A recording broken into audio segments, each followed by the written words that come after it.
Oh, that's right. Just do that.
Will be recorded.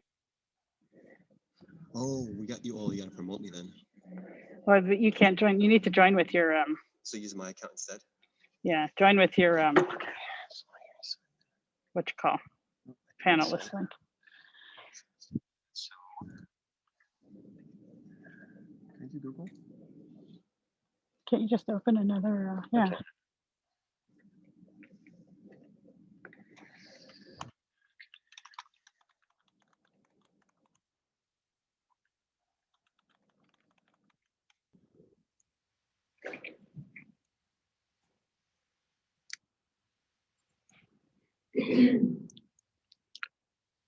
Okay, welcome everyone. We'll wait a minute or so here while folks mosey on in from the waiting room. So, virtual waiting room. Well, virtual.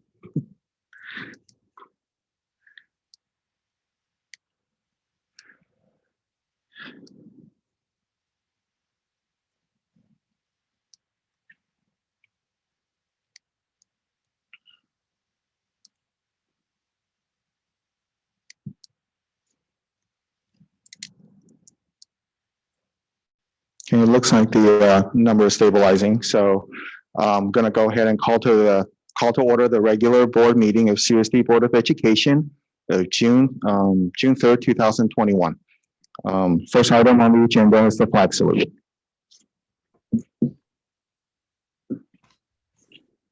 Please rise for the flag salute. I pledge allegiance to the flag of the United States of America and to the republic for which it stands, one nation, under God, indivisible, with liberty and justice for all. All right, thank you. Going on to item 1.2, agenda approval. Oh, backing up a bit there. All right, could I get a motion, please? So moved. Thanks, Sylvia. May I have a second? I'll second it. Thanks, Satish. All in favor, please say aye. Aye. Any opposed? All right, the agenda is adopted as presented here. Moving on to item 2.1, superintendent's report. Great, thank you. So I just have a couple items to update. One is I know that we've been still receiving some questions, comments about the possibility of offering the distance learning next year, and just wanted to reiterate that our plans moving forward are definitely reopening fully in the fall, full days, full time. We have moved away from the distance learning option. We are trying to expand our home study. We had 2 parent information nights for the home study last week that were fairly well attended. Over 70 parents joined and learned more about the program. So we'll continue to take applications and interest for the home study, continue to really build up the program as robust. But at this point, we wouldn't be offering the distance learning as it is this current year. Part of that was the decision with funding. You know, we had to make some difficult decisions as we're using the funding and where that money is going to be allocated. So we're not moving forward with the distance learning. We also know there's still a lot of discussion at the legislature. There's some new language coming out about how even the independent study programs can be offered. So we'll continue to monitor that. We'll continue to, adjust and see where our parents are wanting. But at this point, our plan is really our focus on reopening in the fall and offering that home study program to them. Our other intent is that, we're fast approaching the end of the school year. We have 2 more board meetings here in June, but wanting to continue to have our community communication throughout the summer. So I'm hoping that families will continue to check their emails and stay tuned with us. We'll continue to send out our superintendent newsletter just to keep everybody abreast of information and changes and really preparing for the fall as well. Then just as we are approaching this last week of school, really is that big thank you to our parents and staff for all that they've been through this year. I think as that partnership and collaboration is really how we were able to navigate through the school year and working together. We're going to spend these next couple of weeks really taking a step back and reflecting on what worked well this last year. What are maybe some things that we wanted to carry on in as we open into new fall. I think if we didn't do that reflective look, we did learn some very positive things that maybe can help us in the future, some of our technology needs. So we just want to sit back and have a chance after things maybe slow down a little bit to do some reflection on there as well.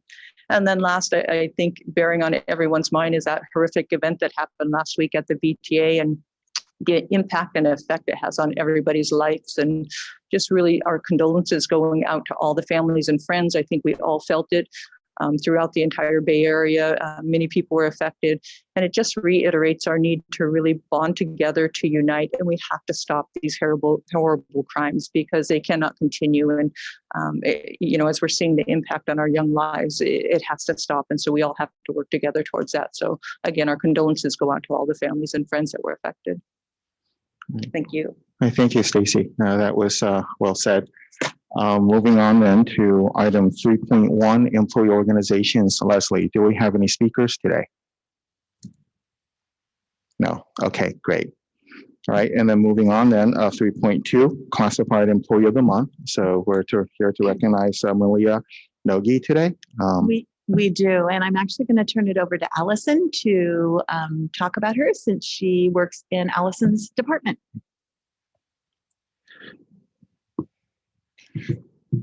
Thank you. I'm so happy to read the nomination for Malia. She is just such an outstanding team member. So here's our nomination. Malia joined the district 3 years ago as the staff secretary in Ed Services. She is the primary point of contact for all things associated with the district's English language development program. Her responsibilities include coordinating the logistics of our English learner program, staying up to date on the latest LPAC state assessments, assisting with staff LPAC training, scheduling LPAC testing across our 25 school sites, troubleshooting technical issues associated with LPAC, supporting our contracted assessors, and ensuring that our data meets the state requirements. Malia understands that priorities may change daily and handles everything with flexibility and the utmost professionalism.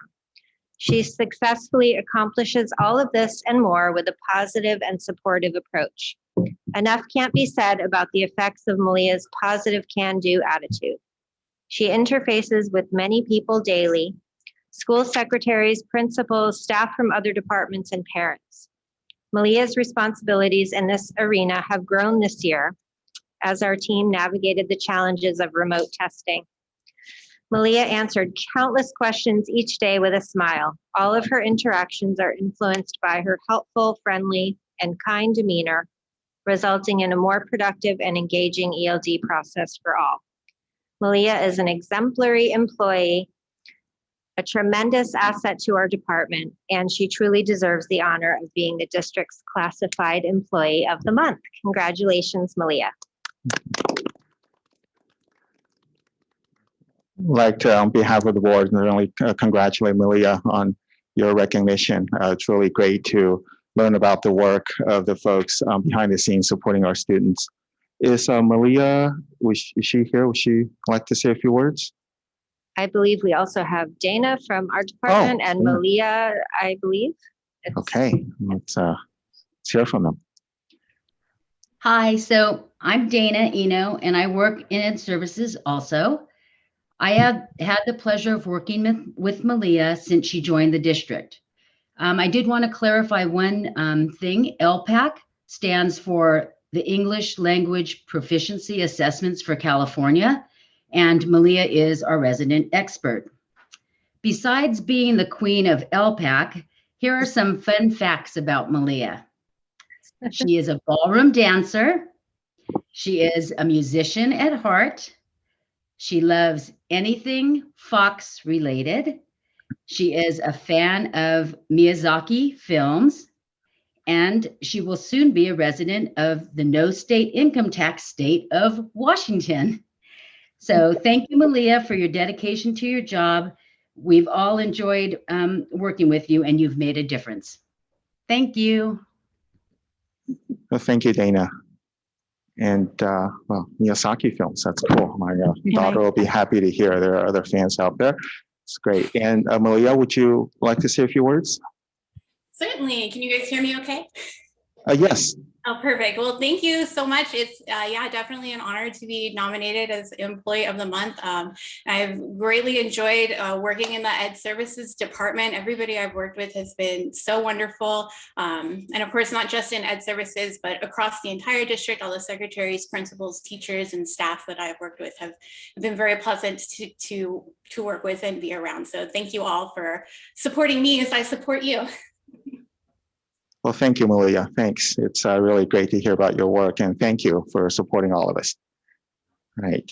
Okay. All right. So then we're moving on to item 4.1, public comments. So this is a portion of the meeting for the public to make comments on items not on the agenda tonight. So if you'd like to comment on an agenda item, we'll take those comments when these agendas come up. So there should be a link to a comment card on our website. Please fill that out. And we'll call on you when it's your time to speak. And when we do call on you, please raise your hand in Zoom and we'll unmute your microphone.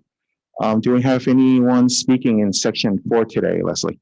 We do. Oh, we have 6 people speaking for items not on the agenda. Okay, all right, let's go ahead and take them then. So when we call your name, if you could please raise your hand. You have a 3-minute limit. I am going to ask, 2 of them have submitted cards and they'd like to speak one after the other. So if we just make sure with the 2 that we don't mute them in between their speaking, if that works. So we'll start with the 2 that are speaking together. So if you'd raise your hand, Niranjana and Madeline. So you'll have 3 plus 3 minutes jointly. So if you'd raise your hands. Okay, I see Niranjana here. So please go ahead and your microphone's unmuted.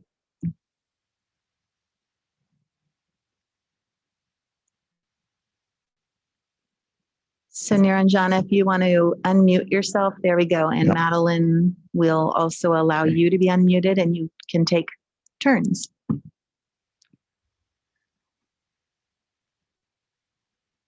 And Niranjana, you can go ahead whenever you're ready. Okay. Hello, we are Wildfire Awareness Initiative, or WAVE for short. Our organization was founded in early 2021 by 2 middle school students, myself and Lauren, and Madeline and a few others are our team leaders. Since then, we have been dedicated to spreading awareness on how to both prevent and prepare for wildfires. Our organization is led by 20 students, most of which attend Kennedy Middle School, and on Instagram, we have amassed over 2,000 people following.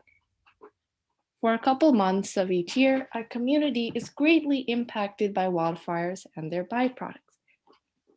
For example, the CZU Lightning Complex fire last August burned over 85,000 acres and thousands of residential buildings. Many people, including our friends and family, had to evacuate, while others were forced inside due to the smoke. From a survey we sent out, only 2.5% of the youth population in our community are fully prepared for a wildfire. WAY is helping to change this.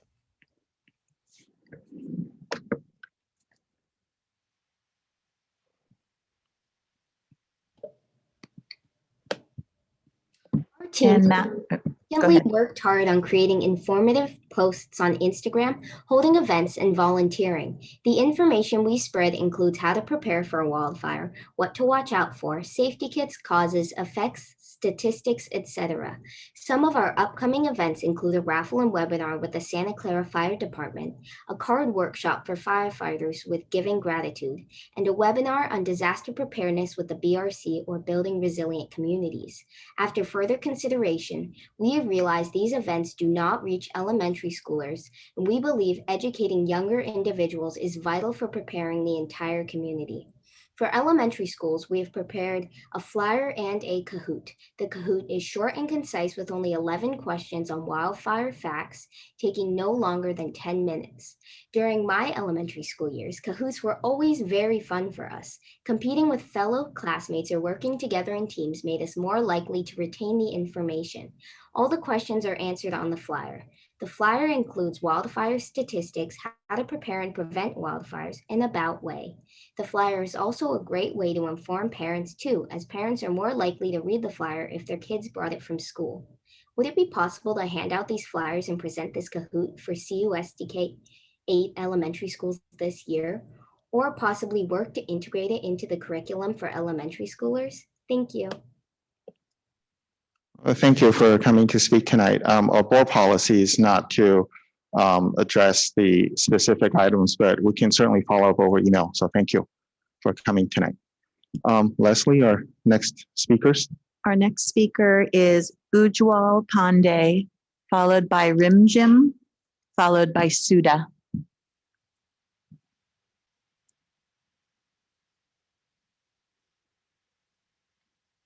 Ujwal here. Okay, Ujwal, please go ahead. I think your mic is unmuted. Yeah, hi. So I have a question which I had raised in the last forum also. So this is regarding the distance learning for the elementary kids. So as we have sent them emails also saying that it is still unsafe for the kids with this age group, which are below 12. They are still not vaccinated, and we are still hoping that board will take into consideration our request and we will be offered some form of a distance learning, at least till they get vaccinated. But unfortunately, what is happening is that tomorrow is the day where we have to enroll the kids for the home study. So it is going to become like that we have to enroll them for a home study as there is no option available to us yet. So we are planning to go ahead to do that unwillingly at this moment, but we are still hoping that our request is taken into consideration and some form of distance learning for the elementary school actually. And at that program,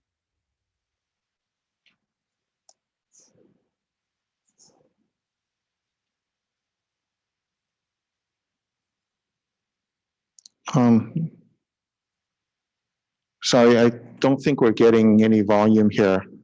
The comments completed. Thank you for coming to speak tonight. Okay, let's maybe move on to the next speaker, please.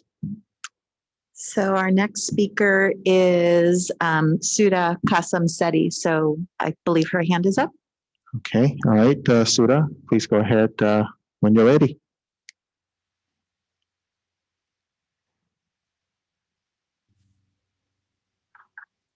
Hi, can you hear me? Yes, we can. Welcome. Hi, good evening, dear board members. My name is Sudha Kasam Seti. School year is almost coming to an end, and yes, it's been a tough year for all of us. Thanks to all the teachers for all the hard work. Thank you to the board members for listening to the comments every board meeting. Thank you for that. I understand we have some really important decisions to make in near future, especially with Measure A failing. And many parents are more aware of what's happening in the district, and we are more than willing to work closely with the board staff and our superintendent, so we all share the burden of decision making. Please let us know how we can help you so you get all the information input to help you make the right decisions. A friendly reminder, we request you to be transparent and forthcoming explaining the rationale behind your decisions to the parent community before those decisions are made. Only then we can get through this together.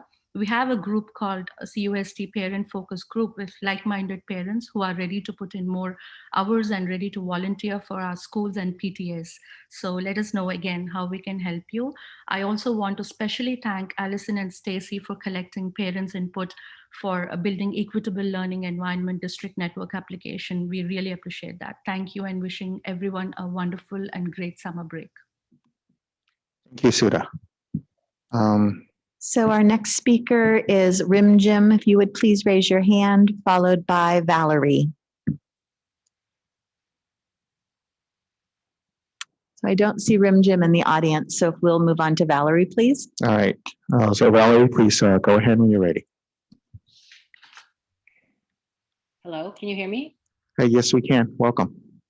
Thank you. Hello, my name is Valerie Hayes, and I've worked for CUSD for 12 years as a classified employee. Prior to that, I was a substitute teacher for 5 years, and as a parent was very active in the PTA, running the school carnival, middle and high school graduation parties, and held offices such as PTA president, secretary, parliamentarian.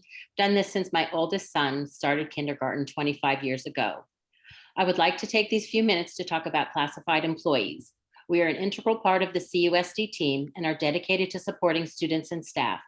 I know some board members and community members understand this, but I'm continually shocked, saddened, and even angered when there are references to classified employees as if we are unimportant and dispensable. We play a vital role at CUSD. Who registered your student for school? A classified school employee. Does your student use technology, have a CUSD email address or account? Who set that up? A classified school employee. Does your student attend school in person now, in the past, or in the future?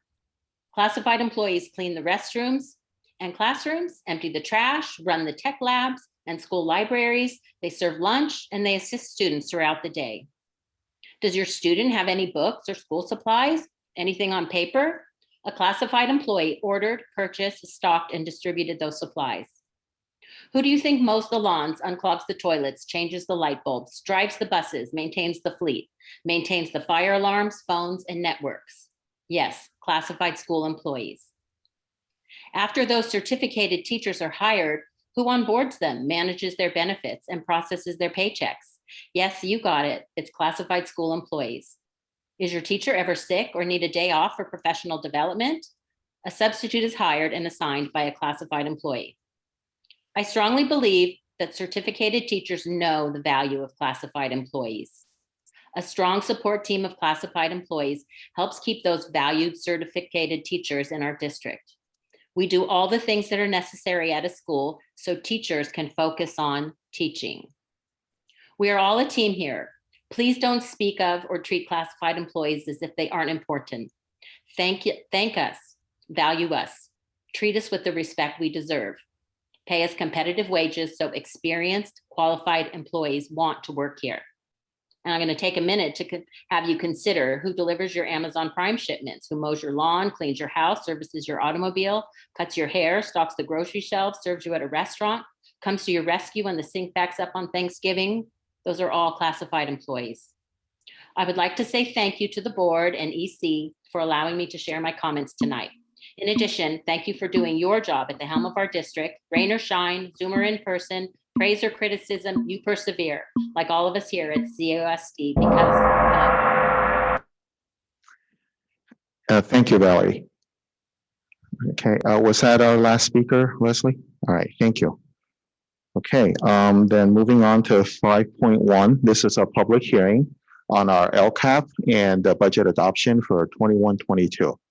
So is there a presentation, Stacy? There isn't. You would just open the public hearing, and then if there's any public comments. Very good. So I'm going to go ahead and open the public hearing at this point. And Leslie, do we have any members of the public to speak on item 5.1?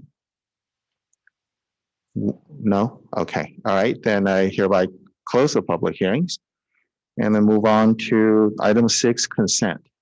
Could I get a motion, please, for the items here? I move that we approve the consent calendar. Thanks, Phyllis. Thanks, Lori. All right, let's go ahead and take a vote. All in favor, please say aye. Aye. Aye. Any opposed? Okay, the consent items are passed 5-0. Okay, moving on then, item 7 is information presentation. So who's the presenter today? This will be Leslie. All right. Yeah, so this is just a short reintroduction. During the 1920 school year, SEIU and the district sunshined articles for negotiation. And then the pandemic happened, and we continued to meet at the table when we were able to meet at the table. Yet we realized that many of the items that we had sunshined were not negotiated. And so at this point in time, what we're doing is we are resubmitting our sunshined articles. The articles for CUSD remain the same as those that you approved during the 1920 school year. The SEIU articles are the same with the addition of 2 additional articles. And so for this, we're just bringing it back as information, and we will bring it back at the next meeting for your approval so that we can begin to meet throughout the summer and continue our negotiations process. All right, thank you, Leslie. Any questions from members of the board on this item? No? Okay. All right, I don't have any either, so thank you, Leslie. Then moving on to our discussions, section 8. Let me see here. 8.1 is the LCAP. So who's got that? Must be Allison. I can get us started and then I can pass over to Jeff. This is certainly a partnership really all across the district. So many people have had input into this process and our fiscal team has played a critical role. So just want to start off by saying thank you to Jeff and Dorothy and the whole business office team in helping us get this ready for tonight's discussion. Our purpose tonight is to share the draft, and then at the next meeting, we'll be asking for approval. So we have a variety of components tonight. We won't be going through all of them since many of them you've seen before, but our LCAP process is extra long this year because we had the LCP, the modified LCAP earlier this year, as well as the prior year LCAP to report on, in addition to creating the new LCAP. And the federal addendum, which explains how we use the federal funds in conjunction with the LCAP. So we won't be going through all of those components, but we are required to do a quick review of the local indicators. So I'll be starting with that. It's not new information, but we are required to remind the board of those elements as part of our LCAP process. So it's the first one on the list, the dashboard update, local indicators. So we'll start there with just a quick reminder of the local indicators. You might remember from prior reports that this is one of the factors that we consider when we're thinking about the information that informs our goal setting and development of actions. And we consider the different state priority areas that are listed here. Some of the numbers are skipped as noted in the note section below because some of them don't apply to us. But all districts are required to consider the state priorities and report to the board on the local indicators as part of the LCAP. This is not something that gets approved, but it gives us an opportunity to consider what we've learned through the local indicators so that we can notice the connection to the LCAP. And the local indicators are entered into the California dashboard on the next slide in the fall. So if we go through the process, we then enter the information into the dashboard in the fall, and we mark that we have met the requirement. So we will be meeting that requirement in all areas for this fall as a result of going through this process. And here we have just the requirements for receiving a MET indicator. We can go to the next slide. So in the first state priority, we're looking at basic services, and you have seen this before when we do the Williams reports. We regularly report to the board, and this is about staffing, facilities, and instructional materials. So we're just saying that we have delivered those reports to you, and then we enter a summary of the reports as described on the next slide. So again, not new information, but just summarizing the reports that you've already received. Then going on to state priority 2, this is about the academic standards. And you might remember a few meetings back, we shared the results of the staff surveys that the principals and the leadership team completed. And so this is just a reminder on the next slide of those different areas that came as a result of the feedback. And those things are then reflected in our actions in the LCAP for what we're focusing on next. Moving on to state priority 3, this is family engagement. And you might remember we reported on the Hanover parent survey. And we also had a couple of questions on that staff survey about working with families. And we highlighted some areas of focus when we made that presentation. And those are indicated on the next summary slide. So we talked about how families wanted to have a stronger awareness of site and district decision-making, for example, and how we could support our teams in being able to do that. So we've indicated that in our summary statement. And these summary statements are the things that we enter into the dashboard when we do that in the fall. So we can keep going to number 6, school climate. We also reported to you on our panorama survey, and then the year prior, the California Healthy Kids survey, and that is fulfilling the requirement for the school climate indicator. And we talked about the different areas of strength and focus. Some of the things we talked about were in the area of grit and perseverance and student goal setting. So we added a summary statement there, highlighting the things that we discussed in that presentation. And then 7 is the broad course of study for students.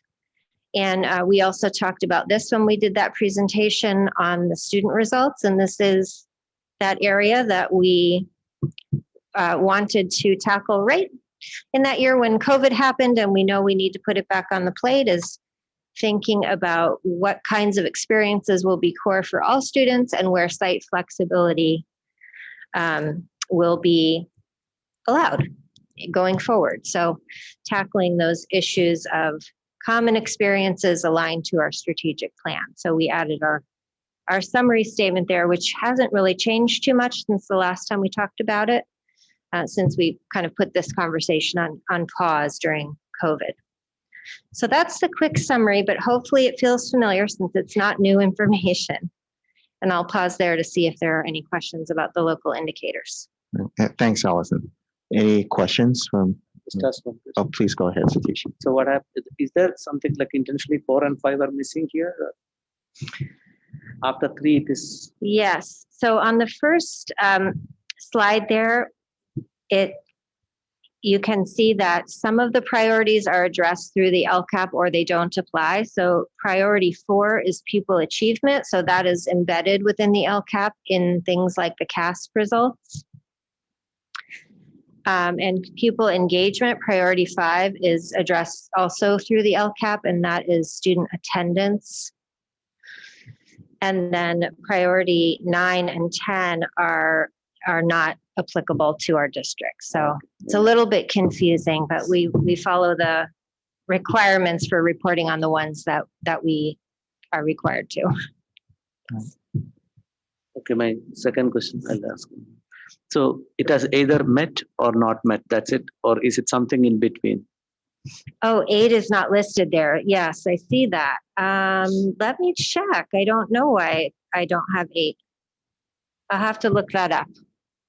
Okay. Yes, I know that we're meeting the requirements for all the elements that we reported last year. So let me look into that and I'll get back to you. Thank you, Jill. All right, thanks, Satish. Anybody else? Please go ahead. Allison, can you just speak a little bit to the process here by which parent and family and student engagement is taken into account as a part of this process, just for people who are interested how we're engaging with those stakeholders? So it's a combination of the stakeholder feedback sessions that are part of the LCAP, and then the local indicators are kind of embedded in there. So one way that we do that is through the student panorama survey, for example, or the check student survey. So that's direct, student voice. Students in grades 3 through 8 have a voice in that experience. And in the LCAP itself, we have a variety of stakeholder meetings that inform the LCAP. This year, we were a little bit lighter on the student input than in a typical year, but during a typical year, we would be having focus groups on the school sites with students as a part of that. It was a little more challenging this year. But those are the main vehicles for students. And then, of course, we have the student achievement indicators that are also an important aspect. For parents, principals have site meetings that are part of the stakeholder group. So our school site council or PTAs or whatever the parent groups are at each school site. Principals are reporting on this and gathering feedback as a part of this process.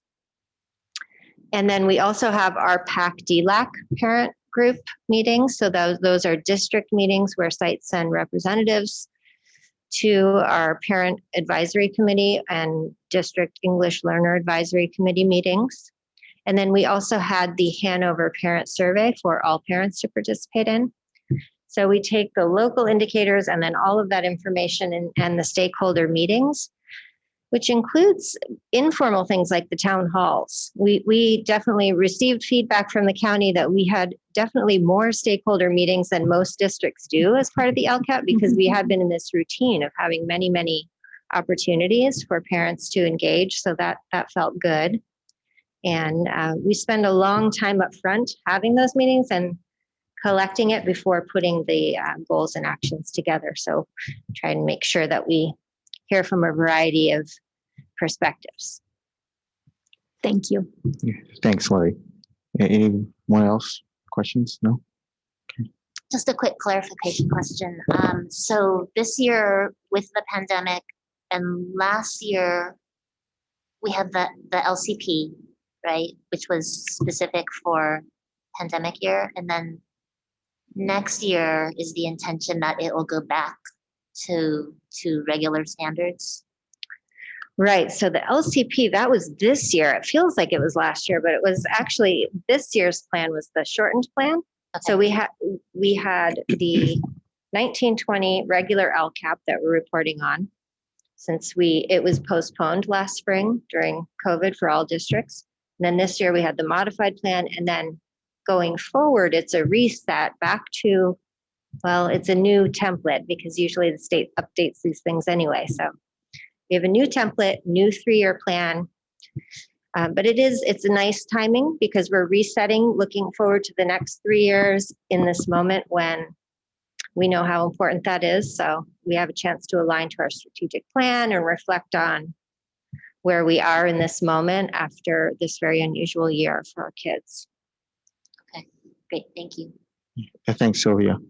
I have more of a reflection, I guess, than a question, which is, we have a district strategic plan, and then we have district priorities and board priorities, and now we have these LCAP state priorities. And when I look through all this, it seems like there's a lot of different priorities that sort of talk about at the core the same kind of things, right? But the ones that I remember are the one, I think you had a document that had 3 sort of different sections that talked about academic progress, whole child, and engagement. That feels to me to be, right, the priority. I guess, I know this is a state mandated thing, but it feels like when you have 8 or 9 items, it's really hard to make them all priority. So, I know we have to do this and all that, but I wonder if there's a way to better illustrate this for the community, that because I can wrap my brain around academic and whole child and this, if I were to cover this up and ask, could you name the 9, LCAP priorities, probably a little bit more difficult. So I know they reflect the same things. These are really reflections of the things we're already doing, but something to consider might be there's a way to sort of simplify this for the community, just because the word priority appears a lot in a lot of different contexts. So anyway, just more of a reflection than anything else. Yeah, thanks. So let's see, do we have any public comments on this item? We do not. We do not, okay. I'm sorry, that's right. Jeff has a section too, right? On this or? Oh. We do have the parent budget overview. Right. Parent budget overview. Okay. So we could do it in 8.2. So sure, that's all right if everyone will move on to 8.2. Okay, all right. So then, thank you. Thanks, Allison. We'll go ahead and move on to item 8.2 here. This is the budget update towards the June adoption. So please go ahead, Jeff. All right, I'm actually going to kick it off, and then I'm going to turn it over to Jeff and Dorothy. And really, we have a couple different areas that we want to share tonight. Last week, we were able to bring you the preliminary multi-year projections, giving that first look at the budget, the governor's budget, and what the impact would be for us. Based on our conversations last week and some feedback, we did have the discussion about the reserve, as we shift into that community funded, the need to increase our reserve. A lot of our discussion last week revolved around how soon, how much, and so we wanted to bring back some different options to consider and look at tonight. We also heard pretty clearly that salary increases are important, and continues to be one of the areas that we're trying to look at in our multi-year budget and how to account for that, and then really ensuring that we're fiscally solvent and we're able to strategically have our finances for the 3 to 5 years in the outlying years. So we wanted to bring back some of that information, but also along that same line is we had postponed our conversation about board levers, which we'd introduced last spring. We continued to talk about was really a discussion in the fall. And so our board levers were really designed as a list of options that we have through various years that we could come back and revisit as cost reduction. So we wanted to revisit that. And then also remembering back in October, we had a presentation from our Citizens Advisory Committee, our CAC, and we paused after they presented a very thorough report, and we went in pursuit of our Measure A parcel tax, which again, unfortunately did not pass. And so we want to revisit and review the CAC and what the next steps will be after their work. And then at the end makes recommendations for the board to consider as we move forward in our next steps of our fiscal solvency. So I'll turn it over to Jeff. Great. Thank you, Stacey, and good evening to the board.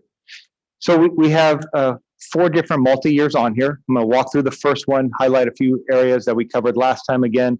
We also have tonight our current enrollment in the district. That was one of the questions that came up, actuals versus that hold harmless funded ADA that we discussed last time, as well as the decision insight projection. So we'll take that at the end as we go through it. But just to reorient, when we look at this multi-year, we'll go ahead and start at the top. We have our estimated funding ADA. We start at the 21-22 school year as we move into next year and the next 4 years after that. We move down, we have our funded ADA. The one big piece that's important to know is as we look at our budget and we go through this time of moving from an LCFF funded district to a community or basic aid funded district, the funding source that becomes important to us really shifts to that local revenue that we have from our property taxes. So that's what helps us as we've seen that decline in enrollment, that the enrollment factor is not as critical. At the same time, the COLA is not as critical either. So as an LCFF funded district, that COLA is critical. As you move into being base aid or community funded, remember we're talking about that the word excess, which is always hard to say because we'll still be a low funded district, but that excess revenue does bring more money into the district than we would have if we were an LCFF funded district. As we continue down, we shared last time about the pulling out of the sped property tax, going a little bit lower in that peach colored line item. Those are those COVID dollars. We show that on the revenue side. We don't show it directly on the expenditure side because you find those costs or those expenditures in our certificate salaries, classified salaries, books and supplies, and then our services and other operating. And as we shared last time, you look in the books and supplies, it's 17.4 million. The following year, it's at 9.8 million. Those are those COVID dollars that we received as a district being spent. As we continue down that page, we get to our revenue less expenditure, or that structural deficit. If the board would recall a few years ago, we were talking about a number in the $8 to $10 million as a structural deficit. And one of our goals as a district was to, one, lower that structural deficit. More importantly, was to eliminate that structural deficit as a team. And it was really about eliminating that structural deficit by the time we come up to that renewal date for our current parcel tax. And we'll talk about the importance of that. As we keep working our way down, what the board will notice this time is a 6% reserve. That's the 3% that we are required based on the number of students we have, with the addition of another 3% that's required by you, the board. That 6%, it carries through for 21-22, 22-23. And then as our district moves into being a basic aid community funded district, you see it raised to 7% in each of those next 3 years. What the board will notice at the bottom that is different than the last time we brought this to you was the unassigned fund balance. Just want to take a second and talk through that. When we brought our multi-year forward at our last meeting, we had an 8% reserve that we were bringing forward. The 8% we had to pull from our funds. Remember, our end fund balance is all the dollars. How we place those dollars, most of our end fund balance, or a large portion of our end fund balance, are our reserve levels. So in order to get to that, we pull dollars out of our departments and other costs that we have to get to that reserve level that we desire as a district. And so by lowering that reserve to, in this scenario here, down to that 6%, there's about $4.1 million of unassigned dollars in our district that the board staff, we can assign to departments, we can assign to other uses in the district by lowering that reserve requirement from 8 to 6. So just so the board knows that. As you move into the second year, same thing applies. It's about $3.8 million in that reserve. A big portion of that, if you think about it, is our certificated costs or employee costs goes down a little bit. The reserve levels, when you take what 3% means, or in this scenario, what 6% means, does change that number with it. You don't see an unassigned fund balance in 23-24 because we were modeling 7% last time. So all the money in that year has been assigned. And as the board knows, when you are a low funded district like Cupertino, you do assign, you very rarely have money that's not used, and that money is encumbered. The other piece just of note is, as we talked about in 22-23, which is the last year of our current parcel tax that brings in over $8.5 million to the district, the structural deficit is gone in that year. And that's obviously been one of the goals that we've had as a district to have that happen by the time that parcel tax goes to expiration. There's a couple of reasons why that is important. Number one, should a parcel tax pass, if you look at 23, 24 and beyond, a parcel tax of even $8.5 million would also eliminate that structural deficit in those out years. And that's a really important piece to note. The other part that's really important to note is that using the conservative numbers that we are getting from the county on what to assume for our property tax revenue coming in, should the property tax revenue be higher than what is projected right now, that would be positive revenue for the district as well. So you can see that structural deficit hopefully go down beyond that, or more importantly, additional dollars that could be spent on programs and resources for our kids in the district. So with that, I want to pause for a second. I know Dorothy's on, or Stacey, if there's anything we also want to cover before we go to the next. I think you covered it all. Okay. So I'll move a little bit faster through the next three because it's really the biggest change on the next three slides is just what is the reserve total. So if you will, this scenario 2, you have a 6% reserve in 21-22, moving to a 7. And then by the time you hit 23-24, it's an 8% reserve level in each of those 3 years. Again, you're showing a negative unassigned fund balance in those years because we don't currently have the money for that. So it would have to be something we'd have to find with our end fund balance total. So that money's not there yet. Just want to call out the differences. Again, if you think about a 1% property tax increase or revenue coming in district, that might resolve those factors in those out years. That's one example of it. Moving to the next one here. This one shows an 8% reserve level for all 5 years. Same factors, you look at that unassigned balance, we're able to meet that. It's 0 now in the first 2 years of it because in our previous adopted budget that we brought, or previous multi-year that we brought forward, we were modeling with 8%. So there's those monies already assigned all the way through.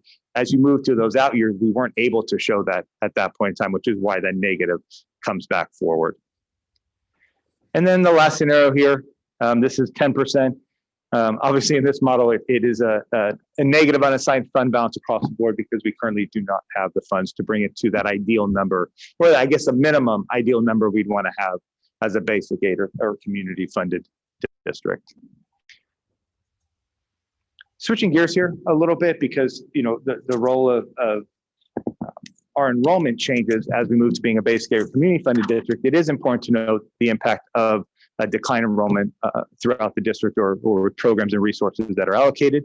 This is our enrollment numbers this year as of 5/21, and obviously it can change each month. Leslie and her entire department manage this weekly, really, and so you're looking at 15,282 students district-wide, and that really is looking at TK through 8th grade in our district. And if you keep track of that number, that 15,282, as you move into the presentation that came after first interim in December of this year, when Decision Insight came and met with the board and shared our projections. As a reminder to the board and our community, you always read the top line fall of that year. So when you think about it's fall of 2021, fall of 2022, as you look at those projections, we're at 15,282. The projections this year were to be at about 15,649. So we are seeing that decline as we move into next year. You see the 15,111. So the decline in enrollment stays there. We'll see that decline in enrollment all the way through 2030 on this projection chart here. So with that, I will pause for a second on that. One I'm sorry, before I pause, there was one other thing. I know that there was a comment made last time about all the numbers and all the information that we have. Just want to remind the board and in our community that all of our documents are posted on board docs. They're also on our website. I would definitely encourage, if you'd like to see every number we use in the district, I know it's a long document, but it is in the SACS report, which is actually posted, or was posted earlier tonight, as well as we were talking about the parent budget overview. It's a really important document when you want to take a look at our supplemental dollars that we have as a district. So a lot of ways to see the numbers. I know those documents are hardy, but there is a lot of information in them. Now I'll turn it back over to Stacy here. All right. So another layer that we look at as we talk about our multi-year and the impact as to get to that fiscal stability is revisiting the board levers that we had created about a year and a half ago, almost 2 years ago. Some of the board levers we have put into place, but they were really created as a way to identify some short-term and long-term reductions, savings, and other ways to adjust in our budget. We also, when we presented them last year, we identified there are particular levers that could be applied in the 21-22 school year. Some, due to the nature of the lever, we wouldn't be able to apply until the 22-23 school year, and then others may be in the outlying years. When we did share with the years, that was last fall, some of the levers do require some of the contractual timing for layoffs, reductions, which we knew when we entered into the partial tax in October that we would be up against some of those deadlines. We've passed our contractual layoff obligation timelines for both our certificate and our classified to be able to do anything for the beginning of next year. So you will see that adjustment in the board levers as far as the year. So we can go ahead and go to the next slide and I'll walk through each of the 3 years. So we had originally identified as a possibility, as a lever, last spring, we had the discussion about the board reserve. As Jeff had indicated, we are required to maintain that 3% state reserve requirement, but as a board, wisely, I believe, we had always considered that additional 3%. Now that we're moving into our community funded, our conversation really has been about the need to increase our reserve. And so 6% would no longer be adequate. We really do need to, the ideal target is probably minimally 10%. And again, our conversation was how quickly, how fast do we want to get there? And so I did strike this one because as we know, we're moving into community funded. It really is not a viable board lever for us any longer to go down to a 3% board reserve. The other one that is a possibility in the 21-22 school year is furlough days. We would save approximately $640,000 per furlough day. These would be, these are not negotiated. This would be by the board directive. And I think the consideration for this one is in light of our other focus that we've shared, really are areas we want to get students back into school next year. We want kids to be there in person full time. We also know there's some added support that we need to ensure that our students are successful. And so the concept of taking away days is a concern for us because we are actually looking at, is there ways to increase the amount of contact with our students and our staff next year? So furlough days would be a concern in light of what we're dealing with the COVID and the return to in-person. The next one is highlighted in orange. It's the eliminating the kit stop. We are already in progress with that. That would be the cost savings of no longer utilizing that building. It would actually be one of the buildings that for our future years, we are looking at moving the district office to save the money that we currently lease at the Mary Avenue. We've actually have had a couple shopping days at Kit Stop that staff are able to go over and pick up some of the great items that are there and utilize in their classrooms to help support students. So it's actually been a win as we've closed down the Kit Stop. The next bullet is the conversation about last spring when we were having talking about the smaller schools and the operational costs for smaller schools is the possibility of having one principal cover 2 small schools or a director maintaining their director role and also covering the school in that principal role. The savings of that would be a reduction of a salary of a principal, basically, which would be about $180,000. Again, this is something that we could do into the 21-22 school year. We do have 2 elementary principal positions currently open. They're not at our smallest schools. Again, a concern here is as we are talking about that return to school, as we continue to have our conversations and are identifying what schools we are going to close and consolidate after next year, it will be really important to have strong leadership at those sites to help the communities, the families, and the students and staff to really make that smooth transition into consolidated schools. So that is also one I think we need to really consider what the impact would be for a smaller amount of a savings. And then the last one is, actually it's two more, the selling of the Montebello property. We have had discussions, and it came up through CAC, about our utilizing our vacant properties. And I think our staff has done an incredible job over the course of this last year of leasing out whatever available properties that we have. Montebello is one that has been an ongoing challenge for us. We've had short-term leases in there. It's been vacant for many times. It's a beautiful piece of property. And given the light of where we are with our budget, is it maybe the point now where we need to look at selling Montebello? And I know as a board and a district, we never really want to consider selling properties because there's that time when we may need to use them or lease them. But I think with Montebello, that time has come where it's not been usable. Leases have been minimal. We have somebody interested now, but it would still be a small lease. It wouldn't offset the cost if we were to actually sell the property. And then the last one is one that we continually do. The business department is continuing looking at our department funds, doing reductions, sweeping money at the end of the year. So that is our ongoing way of always looking at recurring and saving some money, so that we put that into orange. If you shift into the 22-23 school year, this is really where those board levers become activated. And this has been our discussion. An elementary school closure is at approximately a 1.3, and that really is including the operational cost savings and then the leasing of the facility out. And that is an average cost, depending on which site it is, what the leasability is. Again, I think our district has been very fortunate over this last year, and staff has done a great job of really utilizing, as we have interest in leasing, a lot of our vacant classrooms that are even on our existing classrooms. The next one, 3, I'll kind of lump together. It's the elimination of our school, our SITs. And this does include not entirely all of our SITs. It would leave a very small number of them still that would support district-wide. We would reduce secretary hours, and we could eliminate librarians, and this would be across the entire district as what the district funds. These would all need to be notified as layoffs. And so we have a deadline currently of April 29th of 2022 that we would have to notify, 2022, that we need to notify them of the layoff. So it could incur and be that cost savings. Again, the impact then to the schools would be pretty impactful as they are at each of the schools' campuses. And as we heard earlier, really supporting the teachers and the students at the sites.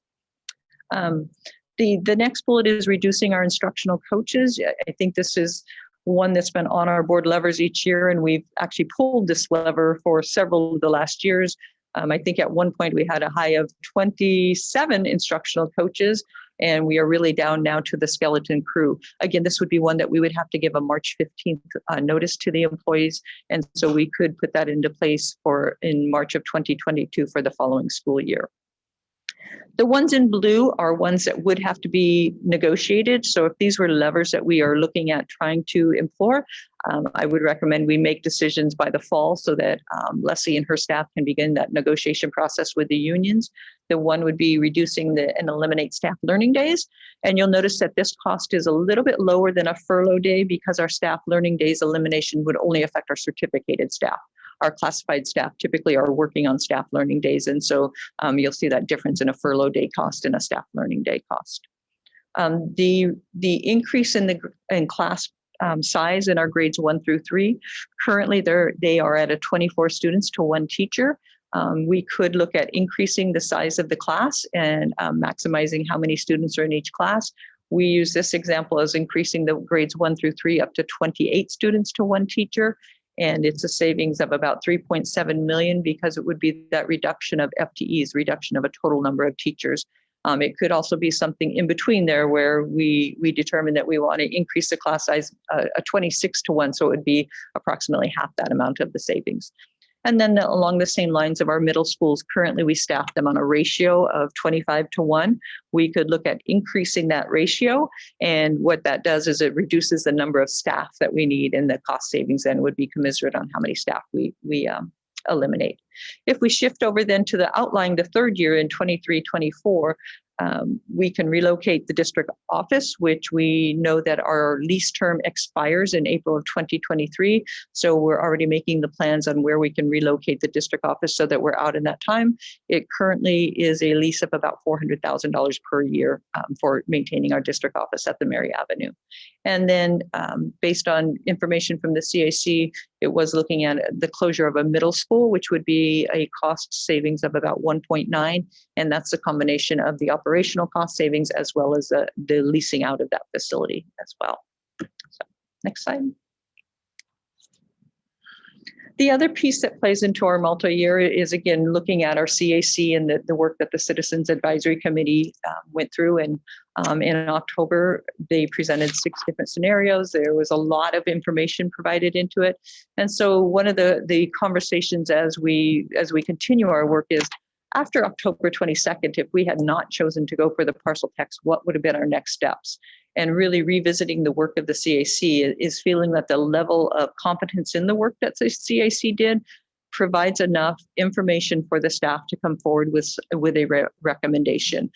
There's a feeling that the CAC doesn't need to reconvene. They intentionally had several different scenarios presented to you as a board, and the intent was to allow us to pick and pull from each of those scenarios as to what best meets the need for the district.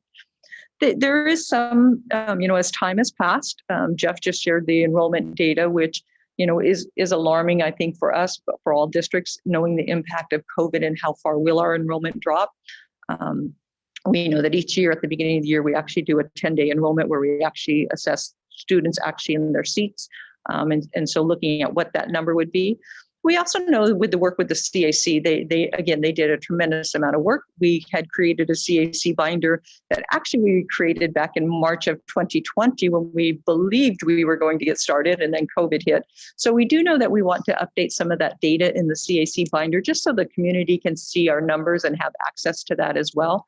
And also to provide a little more in-depth in some of the data. And 3 of the areas that really stand out as far as bringing back for the community to be aware of and for the board to be aware of is, one is our enrollment trends and patterns, looking at our projections and then looking at our actual enrollment, but also the building conditions. I know that the business department had done a master facility plan that we looked at back last June of 2020, but revisiting what are those specific conditions of our campuses as we look at selecting if there is going to be a school closure, which is better served as we move forward.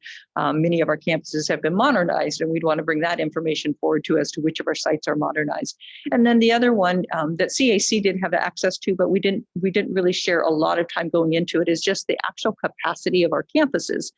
We have various sizes of our elementary schools and middle schools with actual classroom capacity, whether they're a permanent building or a modular building. So we have our smallest school campus holds 24 classrooms up to a much larger elementary school with many more classrooms. So we'd want to bring that information back to be available to help in that consideration as well. And then I think a big emphasis of the CAC and one that resonated as we move forward and we look at any process as we determine whether to close schools or consolidate schools is what happens after that decision is made. Because I think we all are aware when a decision is made, then we identify which school to close. It's painful for our community, it's painful for our families, but we need to have a transition plan, because one of the points that really stands out with CAC was that whole transition plan, bringing a committee together to really look at how do we give a campus a new identity, a new name, a new mascot, a new color, engage the community, that it then becomes their campus versus a school getting dropped into another school. And I think that's really important.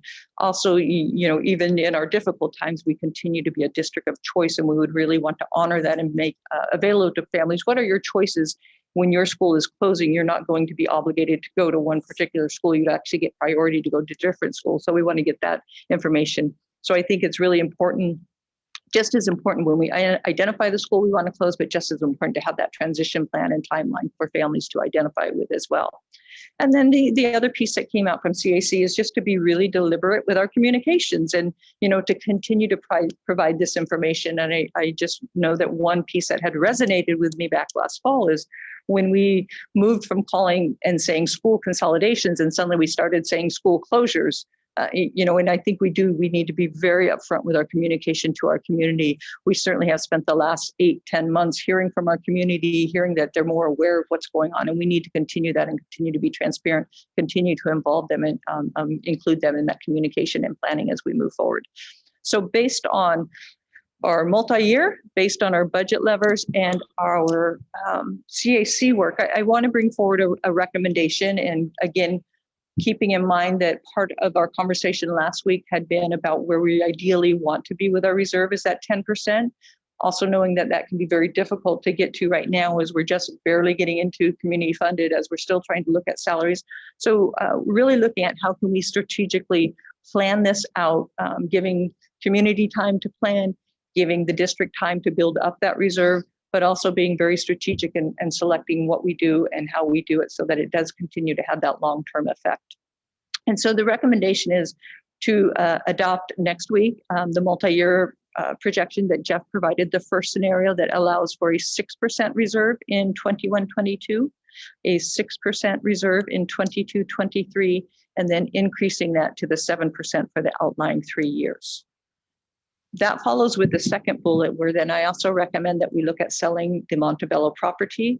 The sale of the Montebello property, then those funds would go into the reserve. And so if we were able to sell the Montebello for the 4 to 5 million, that equates to about a 2 to 2.5%, which puts us at the 21-22 school year at 8%. We would be at the 8%. Then for the following year, we're adding that additional percent, so we'd be at a 9%. So we would get to where we needed to be at a faster pace than I think we originally even determined. And again, it is a property that I think is sitting there and may be best served by selling at this time. The other recommendation is that, again, based on some of the unknowns with the COVID and the impact on our enrollment that we know is hitting us and everyone, and the big watch, I think, is on our kindergarten grade, where we know that we've lost, a significant number as we're looking at current trends across the state, is to come back and review that enrollment in August. We do the 10-day student count. That would give us an ability to look at, are there any different trends? Right now, we're seeing that declining enrollment across the entire district. It would give us that opportunity to see, are there some of those other trends or pockets that are popping out more than what we expected and may alter what our decisions would be?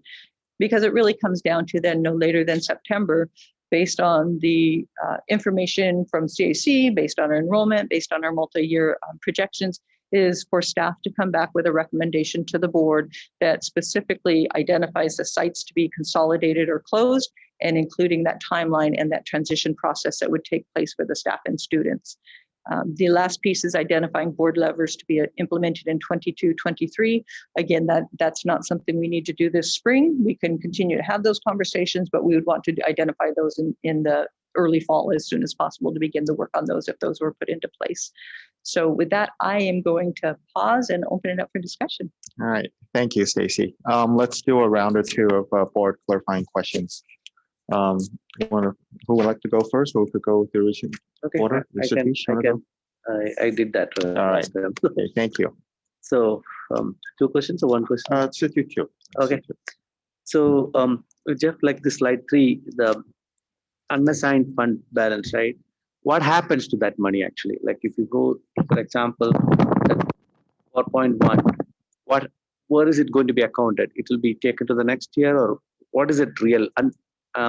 Unassigned means like, Sure. what do you use it for? Or where is it going to get accounted? So it's still living in our end fund balance, so that's not going to change. It just hasn't been assigned to a department or a use yet. So it is available dollars to put towards an initiative, a program, a resource, whatever it may be, for the start of next year. And you have to, as Stacy hit on, we've been lowering department dollars, grounds maintenance, our deferred maintenance. We've been cutting back all our department dollars over the last probably 5 to 7 years in order for us to eliminate that structural deficit. So certainly those dollars could be reallocated to a department. I mean, really right now it is unassigned because we're modeling with an 8% at the first time we brought the multi-year forward. So has it to be spent in the same year, or you can move it to the next year? It doesn't have to be spent in the same year. So our reserves are all within the end fund balance. If you go back, we had a slide last time, it's slide 25, where we did that end fund breakdown of all the dollars that make up that $35 million. that is included in there. We can take those dollars and assign it to some other place in our budget, whether it's human resources, ed services, custodial grounds, whatever it may be. We can choose where that money gets placed, or it could be reassigned if there was enough to be used towards salary compensation. It could be used towards health benefits. Like there's a lot of uses that you, the board, can decide how that. You can that keep it goes. as a reserve also? Can you put in It the could, reserve? yes, because that's, remember, we have that additional 4.1 because we pulled it from the modeling of that reserve. I think what trying to illustrate is because originally we brought the multi-year last week, we showed that as an 8%. So when we came back and did the 6%, because we'd already budgeted and filled all of our needs with an 8%, this freed up this 4.1 million. So we wanted to show what the difference was between a 6 and an 8% reserve at this point. Okay. Okay, that's good. The second one on this slide 11, again, multi-year projection. Are we factoring any salary increase here or no? No, we never model with a salary increase outside of step and column. Step and column, we always assume at about 1.5%, but no additional salary increases. So in case if we insert a salary increase, then these numbers will go differently, right? I mean that even the reserve or end fund balance and everything will change, right? If there was a salary increase, yeah, that's right. Absolutely, things would change in the numbers. No question about it. You would see that end fund balance go down, just like we were modeling last time with the 2% raise. That would come out of that end fund balance. Put up here. So last time the end fund balance that we had modeled went from 32 to 29 to 16 to $7 million as we worked our way through the multi-year. So now June 17th, if you had to adopt this budget, right? If at all we are going to do any salary change or any adjustments there, so how is it going to be? So you adapt and then you change it later, or? Correct, because for us to approve a budget, we can't build in something that hasn't been negotiated yet. So if there's going to be a salary increase, that does go back to negotiation. Again, I think by pulling this amount out, if you think about a 2% salary increase is about $2.9 million. That is something that could come back out of this unassigned fund balance. And then it would be shown in the outlying years. It would be the ongoing. Yeah. Thank you. All right, thanks, Satish. I think I had Lori next. Did you have a couple of questions?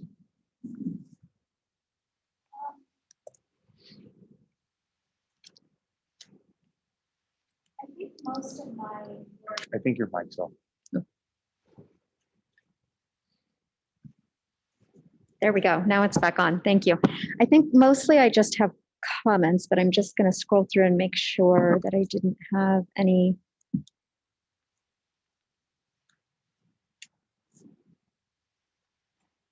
Actually, okay. So on slide 11, where in the 21-22 timeline where we talk about selling the Montebello property, do those funds get applied in the year they come in directly into the general fund, or do they get applied to restricted dollars first and then we have to do something to move them? So a part of it depends on, there was recent legislation that changed the use of funds when you sell properties, and I believe it expires in 2022. And so we would need to take a look at that if we were to push it out and sell it past there, then there would be further restrictions on what we could use that money for. What it could do is go into and cover for restricted funds, which would free up some other money, other areas that we could still shift down to the reserve. So I think we have some flexibility in that place. And depending on the time frame of selling the property, we haven't had it assessed. So that would be one of the first steps. Our assessment is from many years ago, prior years, and estimating just on property value currently. Okay. And then you mentioned on slide 12 about revisiting the CAC information on capacities. And I'm wondering if when are you planning on bringing that, and in what context? So we could actually begin bringing that information back as early as June to begin having a look and processing, and then continue into August bringing that in. We have it readily available, and again, it was shared with CAC, but I don't think we shared it as much with the community that maybe they need to see some of that information too as we move forward with our decisions and planning. Okay. So that's it for me right now, Jerry. Thank you. Thanks, Lori. I think I had Sylvia next. So My question had to do with the two different models, page 3 and page 4. So the first one, and I know like from last week, it's been switched. I don't remember, was last week like 88777. 88777. Okay, so this one is 66777, and then the next one is 67888. So my question I think is, other than the obvious, what's the difference? Like the obvious answer is there's a lot more red numbers with like the 888. Could you maybe articulate some of the, I don't know, like the pros or cons other than just the obvious deficit that happens? If there's not any, like if it's just a matter of the money and the deficits, or if there's any other reasons to choose one over the other. You may start. Sure. So it's a fair question. I think you have to start with you're using the same dollars. So I think we have to be careful until you move it to salary, or when you use it for negotiations, that becomes an ongoing expenditure. So if those dollars that we're talking about, if we lowered the reserve and used those dollars for salary, there'd be an ongoing burden there. And you would find that in your certificate, classified health and welfare, all that, you would see that burden carry forward in the budget. From a standpoint of why does it matter to have a high reserve, it helps mitigate against those bad years. So if something were to happen, we talked about that long-term health and stability or the fiscal health of our district, the lower the reserve, the more subject you are to the shifts that happen in our economy. So on a really bad year, you could be in a more difficult position with a lower reserve. And I think back in our district when I started here and coming in where the state was cutting dollars mid-year, without having a reserve in place, that was a result, or that resulted in people losing their jobs. That resulted in departments getting their budget shredded mid-year because you didn't have enough time to make the adjustments you needed to by utilizing processes, say layoff process or whatever it may be. A higher reserve level allows you time as a district to address and mitigate that impact. Smaller reserves means you have to make quicker actions, and there's less time for engagement because you have your obligation first in terms, second in terms of the adopted budget. Those are fixed times in the year. And I would say the health of the district is finding that sweet spot between the compensation, programs, resources for our students, and how do you maintain that fiscal long-term fiscal stability. And I think when you look about it, the higher reserve levels, getting to that 10% number as a basic aid community funded district becomes important because it allows you time to have those conversations and engage with the community that are needed. Okay. And I think just to add on to that, we wouldn't be bringing forward the recommendation for the lower reserve if we weren't looking at selling Montebello.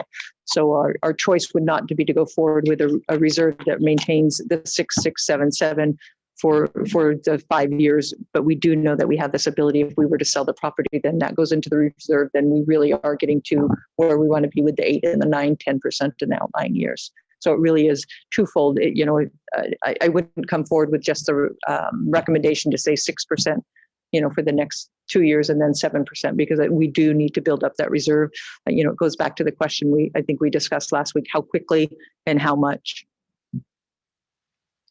So let me just make sure I understand. So the 67888, the one that's on the screen right now, is the one that's preferable with the assumption that Montebello will get sold. The one prior to this actually is 66777. Right. Number 3. That's the first one. Yeah. Is this one? This one. Yeah, but that's not the preferred one. If Montebello were not to be sold. If Montebello were not to be sold.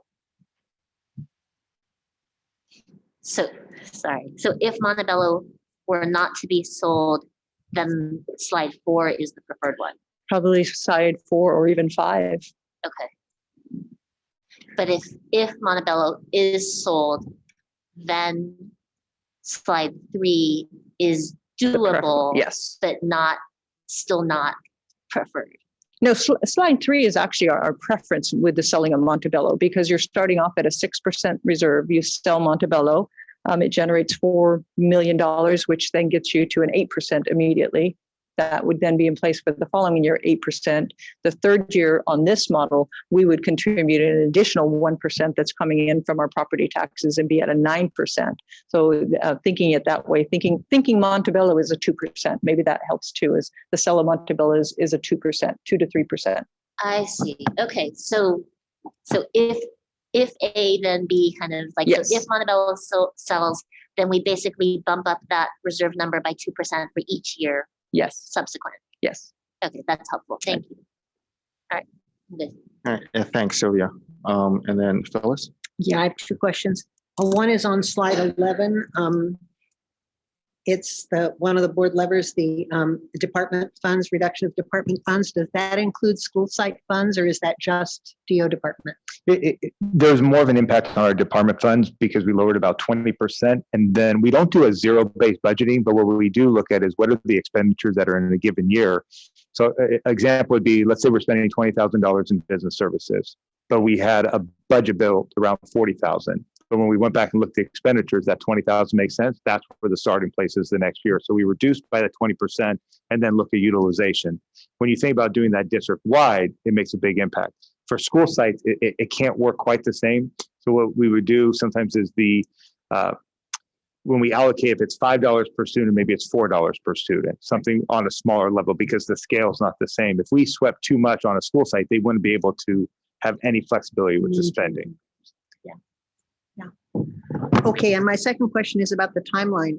You mentioned, Stacy, that for Montebello, you mentioned that we haven't had it appraised yet or any of that. So what are we looking at? I mean, how soon can we put it on the market? What do we have any idea? I mean, know we had that attorney talk to us. Does she? My recommendation we could bring Clarissa from DWK, our legal counsel, to the next board meeting and have her give an overview of the process and what we need to do. Well, she already did that once. So I'm wondering about, do you have any notion what, I mean, can we get the appraisal in a month and put it on the market in September? I mean, I don't. That would be aggressive, possible, but could be done. Yeah, the sooner we're given that indication that that's the route we want to go. So I think, sooner than later would be good. Yeah. Okay, thank you. Thank you, Jerry. All right, thanks, Phyllis. I'll just stay on this Montebello subject here too. All the good ones have been asked, so I'm kind of getting a little bit into the details here. So is the intent, so if I were to model, if you talked about 4 million potentially for Montebello, so are we approaching this at some sort of a reserve price sort of thing that we like to get some X amount, whatever that amount happens to be, or are we looking to really just unload it at any price we can get, whatever the market happens to be? I think we want to get the maximum price that we can out of it. It's a lovely piece of property, and I would believe it would be very marketable. Okay. So it sounds like from the answer to Phyllis's question, then you're really looking at potentially spring. It sounded like you felt fall was aggressive, and I would like to have this happen as soon as possible also, but at the same time, if it's a couple of months later, market picks up, no idea how commercial real estate is like versus houses. Is that sort of what you're thinking then? That is our timeline thinking within the year. Okay, all right. All right. Before you, and I just have a quick follow-up to Montebello. So do we know of any, has anybody approached us? Do we know of anybody who's interested in if it goes on the market, or? We have not explored even selling it with anyone at this point. It had always been, we were exploring to get it leased. We actually have somebody who's interested in leasing it now that we've met with initially. I think looking at what we can bring in off the lease is a small amount, and could likely result in another year having it vacant. Forward at some point and said, if you ever want to sell it, call me first, kind of thing. But no, not that I'm aware. All right. Well, actually, I think I'm sorry, Jerry. Oh no, it's all good. It's moving off this one, I guess. So back to the reserve levels. So I'm just wondering, given that we're going to be moving to basic aid in 22-23, why wouldn't we start bumping up the reserve the second year rather than third, given that we have unassigned funds and all that? So I was just wondering if staff could share some of your thinking behind the 6.6 recommendation as opposed to 6.7. I think really looking at building that multi-year because we're looking at that third year out when our parcel tax is set to expire. And so trying to minimize the impact to get us to be that stable budget up until that point. You know, we're certainly will go out and try to renew the parcel tax, but that third year is that magic number. The other is that we're just shifting into basic aid community funded. And so the difference in amount of money coming in definitely isn't where we would like to be with property taxes, knowing that we'll grow, that we can be okay with a smaller reserve for that additional year. Okay, all right. And I think the other piece looking at, based on feedback last week, what we took away was definitely an interest in the salary for employees. And this would free up some money to allow for some salary increase in these first 2 years. Okay, that makes sense. I think if the measure doesn't renew in the third year, there's a lot bigger problems and extra million here or there, but I understand your point. It certainly makes a lot of sense.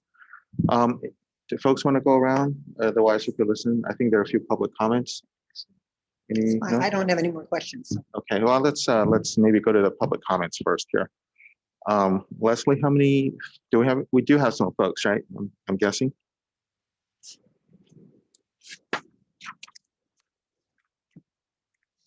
There we go. Sorry about that. We do. We have 2 public comments. 2. All right. So if our speakers would please raise their hand. The first speaker is Elizabeth. The second speaker is Santosh. All right. Okay. Let's see. I see Elizabeth here. So please go ahead when you're ready, Elizabeth. Great. Thank you. So after hearing all this, I think it is the time to close some schools and consolidate. It's not cost effective to keep open schools that don't even fill all their classrooms. The fixed costs are the same, no matter how many students are on the campus. I realize CUSD has a large portion of the community that thinks math is the most important subject. Reading, however, is just as important. We cannot eliminate school librarians. We also need to remember that if we eliminate the librarians, the school libraries will close. Not every community has a nearby public library. I was amused when a caller mentioned earlier that the parents are ready to help. Parents had their chance to help with Measure A and it didn't pass. That was the opportunity. Parents chose to focus on other things instead of doing what is best for our students. Parents tried to punish the board and chose not to think about how Measure A failing would impact their children. Children do have the right to a public school education, but they don't have the right to have a neighborhood school down the street or around the corner. Do what is right for the district as a whole, not for your own political career. You can worry about city council when you're actually on the city council. Now is the time for the board to make the hard decisions. Thank you. Thank you, Elizabeth. And then our next speaker is Santosh. Yes, Okay.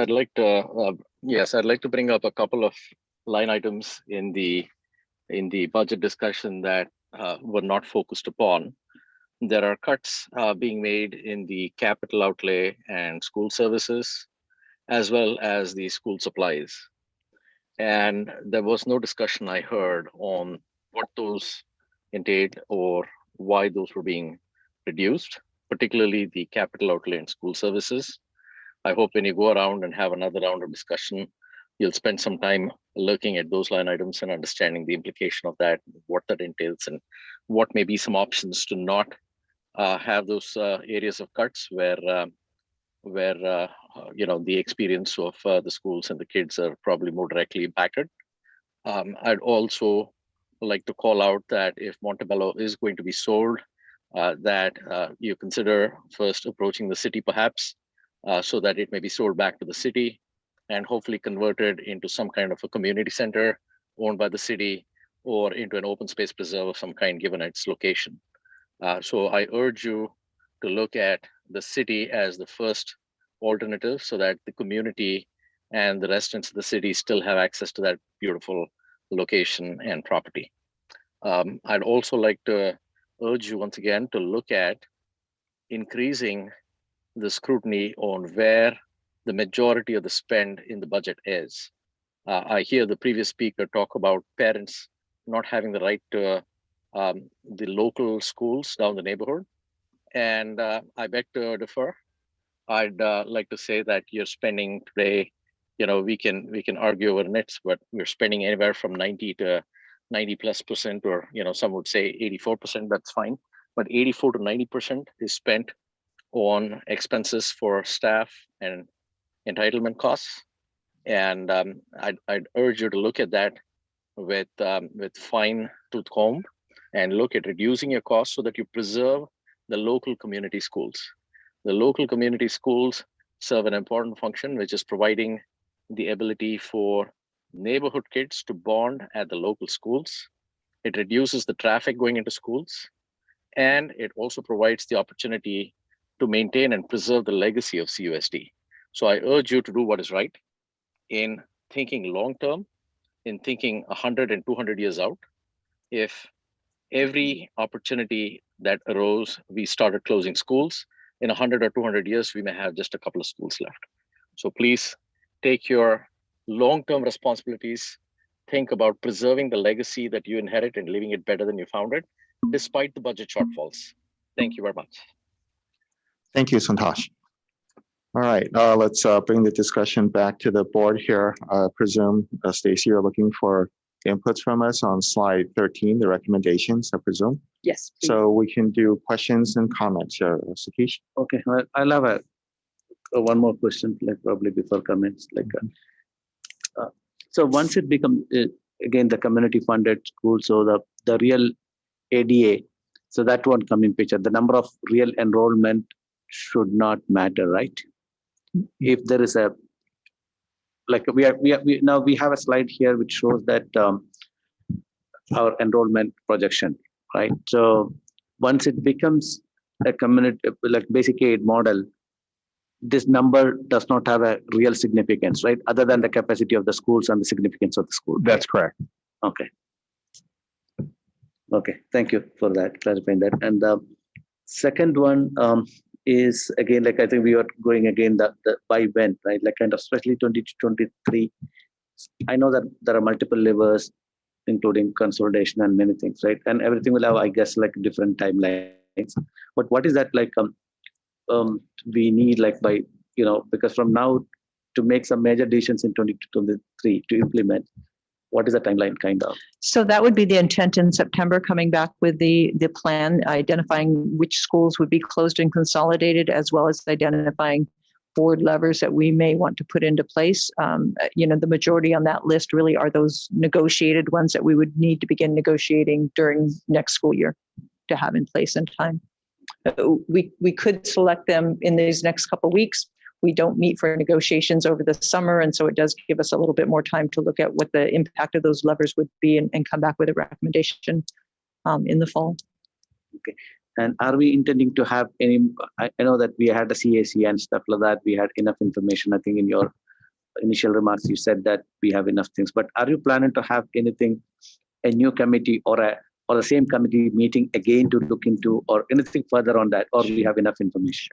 But I think feeling very strongly that the CAC's work was complete when they shared the report with us in October. They had completed their task, their charge, and not needing to revisit CAC, that there is enough information that staff can come back and make a recommendation to the board. Where we would want to create probably a new committee would be a transition committee that is composed of parents and community members that really meets to discuss what's going to happen when a school is closed and what that process is to ensure that, CAC highlighted probably 8 to 10 different points that need to be considered in doing that. We'd want to have a committee that looks at that transition and oversees that and brings back recommendations on that process as well. Thank you. All right, thanks, Satish. And then Lori? Finishing clarifying questions first. Sure, let's do that. Let's do questions first.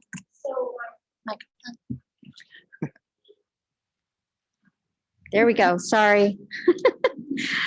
All right. So I guess I'm going to do kind of a round of Lori Jeopardy. Can somebody address what the norm is, as we're talking about this in the context of adopting a budget here, what the norm is for salaries and benefits for school districts? And I guess part 2 of that is in the context of what is the relationship between how well a district is funded versus how much of their budget, their general fund budget, is going towards salaries and benefits. So I'll let somebody tackle that, and maybe I'll follow up, or maybe I won't. So there's a lot to that question. One of the things that we heard from the board last time, we are still working with one of our forecast 5 that we use to get our projections to try and get what each of our basic aid or community funded school districts are keeping as a reserve. So we are working on that. So we were hoping to get something there for that. There does look like there's data out there. What I can tell you from the standpoint of personnel costs, obviously the tighter a district is funded or the lower a district is funded like CUSD, the higher your personnel costs are going to be. So I think you answered in 2 questions. We all talked about how important our employees are to our district, specifically our students. We know that our employees are providing that direct support to students. So we have always invested in this district in our employees. We have seen our number a couple of years ago in the 90 to 91% of our budget being spent on our employees. It might have been just 2 years ago. I'm thinking, Stacey, as we were talking about it. And then, through the decline in enrollment that we have experienced as a district, we've seen that number go down to that 84% number that was referenced earlier. And not saying that's good or bad. I'm just saying it's a more comfortable number to look at from a fiscal perspective. We know there's an impact when we lose employees, right? I would say most school districts that are like us in a low funded category, probably in the 80 to upper 80, even 90% level. You typically wouldn't want to go too far past that 91, 92% level because one, it's hard to stay competitive with salary. Number 2, your cost, when you think about that 1.5% increase from one fiscal year to the next, as those go up, your fiscal stability is not there because you have too much being spent on personnel. So I think that was one part of your question. May you go through the second part of that question again one more time, Lori? No, I think you hit on both. Just Okay. what was typical and then what happens when you're a district like ours that is super low funded. And is it normal for that percentage to be on even the high side of average or higher because of the situation? It is normal. Well, we can also share some of our districts that we are surrounded by here that have more revenue coming in. They're able to get to those higher reserve levels. And as Stacey talked about earlier, getting 10, 13, 15, maybe even higher in some of the districts. And they're able to have their employee costs be lower, which is obviously always a really good situation when you think about fiscal health. And I think just a side note for you guys, it might be interesting at some point for you to bring forward, like, for example, the 2 districts that we're closest to, Sunnyvale and Fremont, for sort of what their relative balance of those things, both reserves as basic aid districts, as well as, sort of if they're willing to share with us where they're where they're landing as far as personnel costs go for our high school district and the district that we border and share our high school district with. So this is just a really quick one. So hopefully Jerry will indulge me in 3, but the line for, if I was a parent and I was wanting to understand where our ESSER funds had gone, but also where some of those one-time dollars that we are allocating to books and supplies in a specific year are going that then are gone because they're one-time dollars, where would I look? So you would look on the expenditure slide. So the bottom, I don't know if my cursor can be seen, this bottom part here. So we have books and supplies here. We go across, we see it at $17.4 million. You go to the next column over, you see at 9.8. If you looked at the year, again, all of our fiscal documents are available online. If you went back and looked at 2021 at this time last year, you would definitely not see a 17.4 number there. And that's really because those revenues came in, and we're showing where it's easy to show the revenues above. If you can, if I may, just go back over. We have this peach line here that represents the COVID dollars, we'll call it as a whole $15 million. And those expenditures take place or are shown in our certificate classified books and supplies. And you see a higher number one year and you see the drop the next. That's because we don't have that revenue coming in. We also don't have those expenditures anymore. It goes back to what our normal has, however you define normal, what our normal has been in this district in those categories. So just as a quick follow-up, would it be right to characterize it as one-time dollars in, one-time dollars out, or would it be right to characterize it as a cut to that line item? One-time dollars in, one-time dollars out. If you think about increase in custodial, increase in tech for that year to have it. We obviously still have the tech, but we don't necessarily have the custodial supplies anymore. Great, thank you. Okay, and then can you talk briefly, Jeff, or Stacey, about the relationship between, up in that very top box, your funded ADA and your COLA to the point at which you convert into basic aid? And I guess the reason I'm raising it is I have brought it up the last 2 meetings that there's a lot of talk out there right now about TK being expanded to all grades. And while I think all of us in the education world are big fans of early childhood ed, that presents a unique conundrum for us from the standpoint of the relationship to basic aid with increasing enrollment and whether or not the COLA and base funding are adjusted commensurately.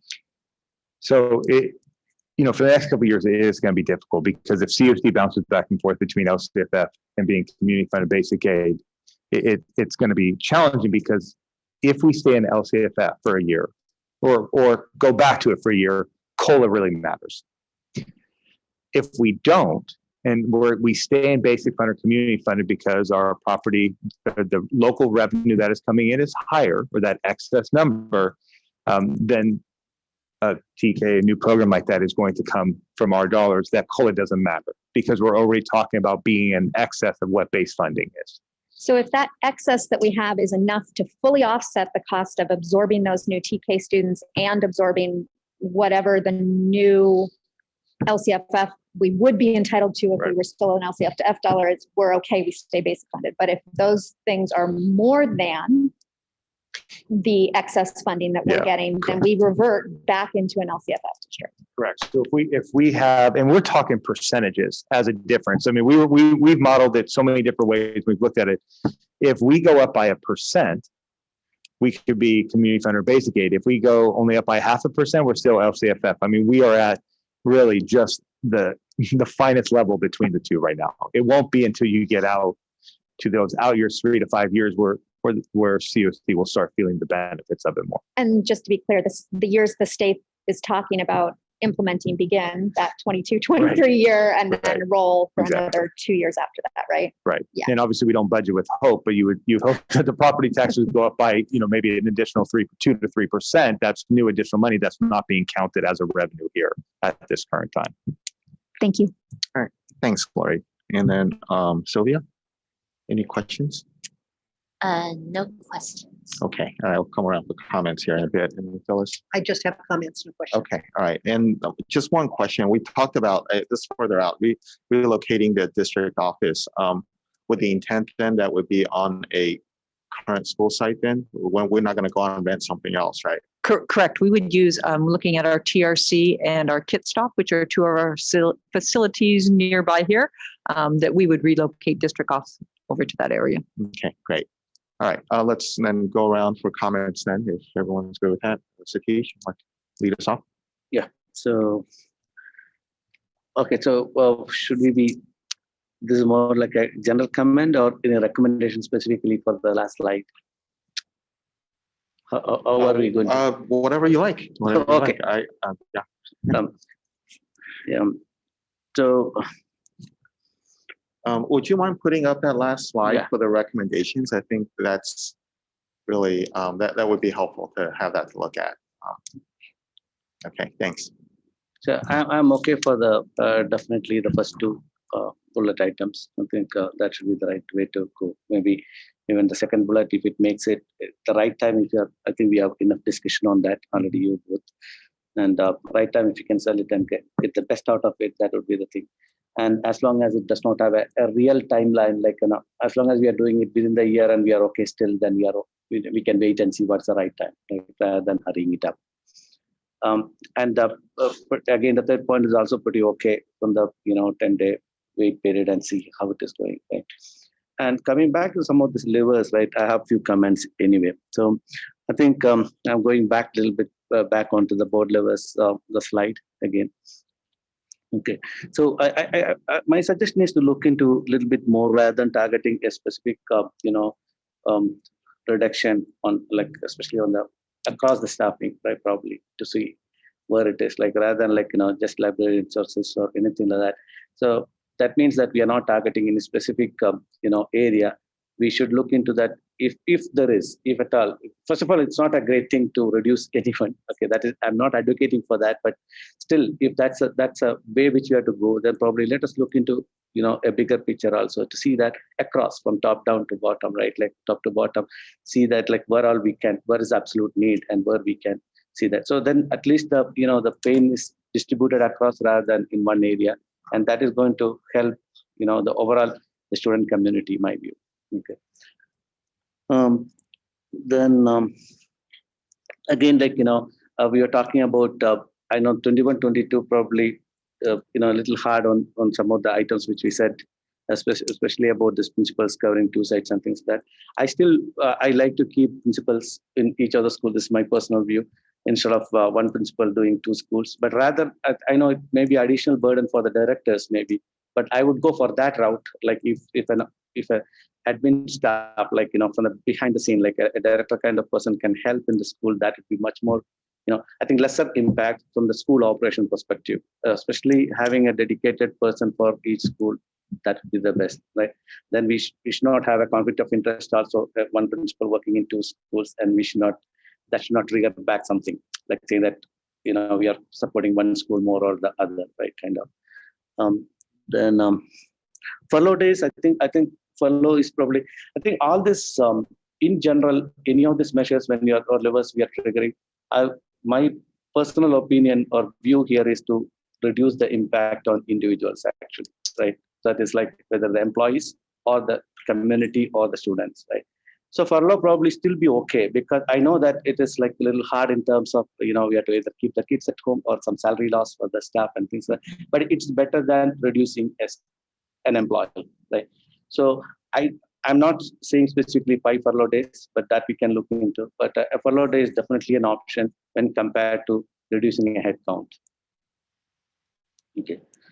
Then I think pretty much I covered, I think, most of the immediate timeline need. 22-23, which we talked already, like I want to really see that we are looking into across the stuff, like where we can, rather than, looking into specific one.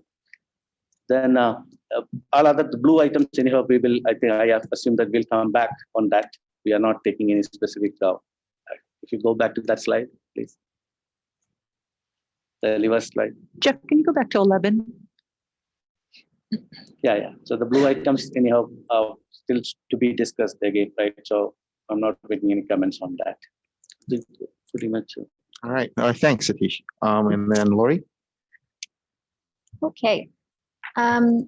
So on this slide we're on now with board levers is actually where I'll start. I do want to just sort of comment on, what I see on the timeline, and just to be, communicative with my thinking on these. I do think the sort of unchecked box there sitting at Sal Montebello, I am interested in moving forward with that. The other 2 unchecked boxes for the 5 furlough days and the principal covering 2 sites, I'm certainly open to you bringing that forward, and continue to be open to that. Although I think if we're looking at bringing forward furlough days, I think we need to be able to really justify why. So that one's going to be probably the highest bar on there for me. But I think you've already expressed that, Stacy. For 22-23, obviously we're going to struggle a lot with this box as a governance team. And to me, I don't think it's choosing which of these boxes to check so much as in which amounts, because it's going to be a combination in my mind of some from many, if not all of these categories in order to get us where we need to go. That said, I think that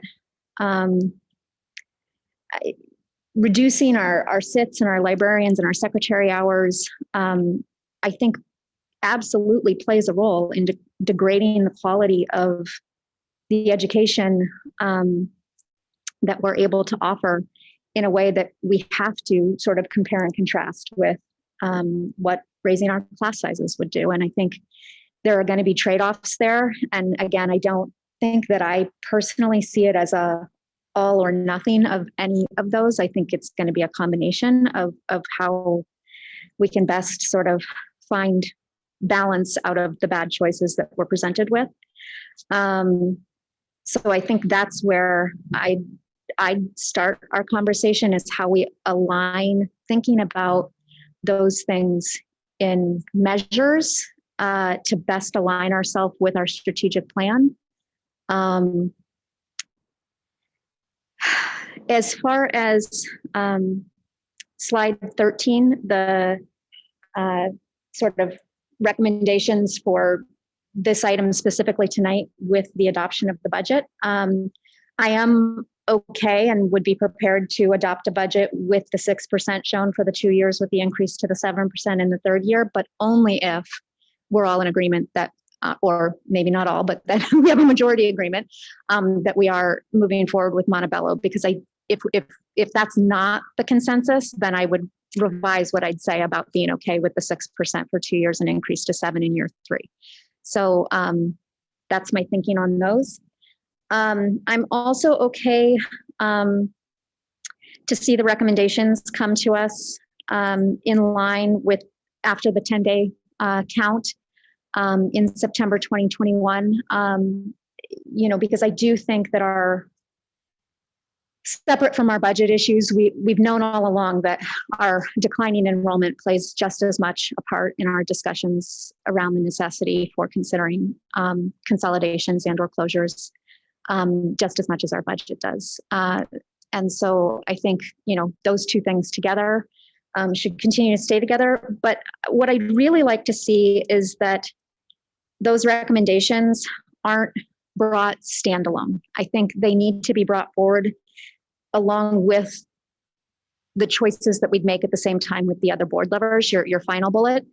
I would be hesitant to see a proposal just for school closures as a standalone, because again, I think this comes back to it's going to be a combination of things. And so I almost see it like an if then kind of scenario where if we're talking about a recommendation for a single school, that's going to mean we're going to need to do these 10 things on board levers. And if it's 2 schools, then we're going to need to do these 7 things on board levers. And if it's these 3 schools, then we're going to need to do these 5 things on board levers, or whatever it is.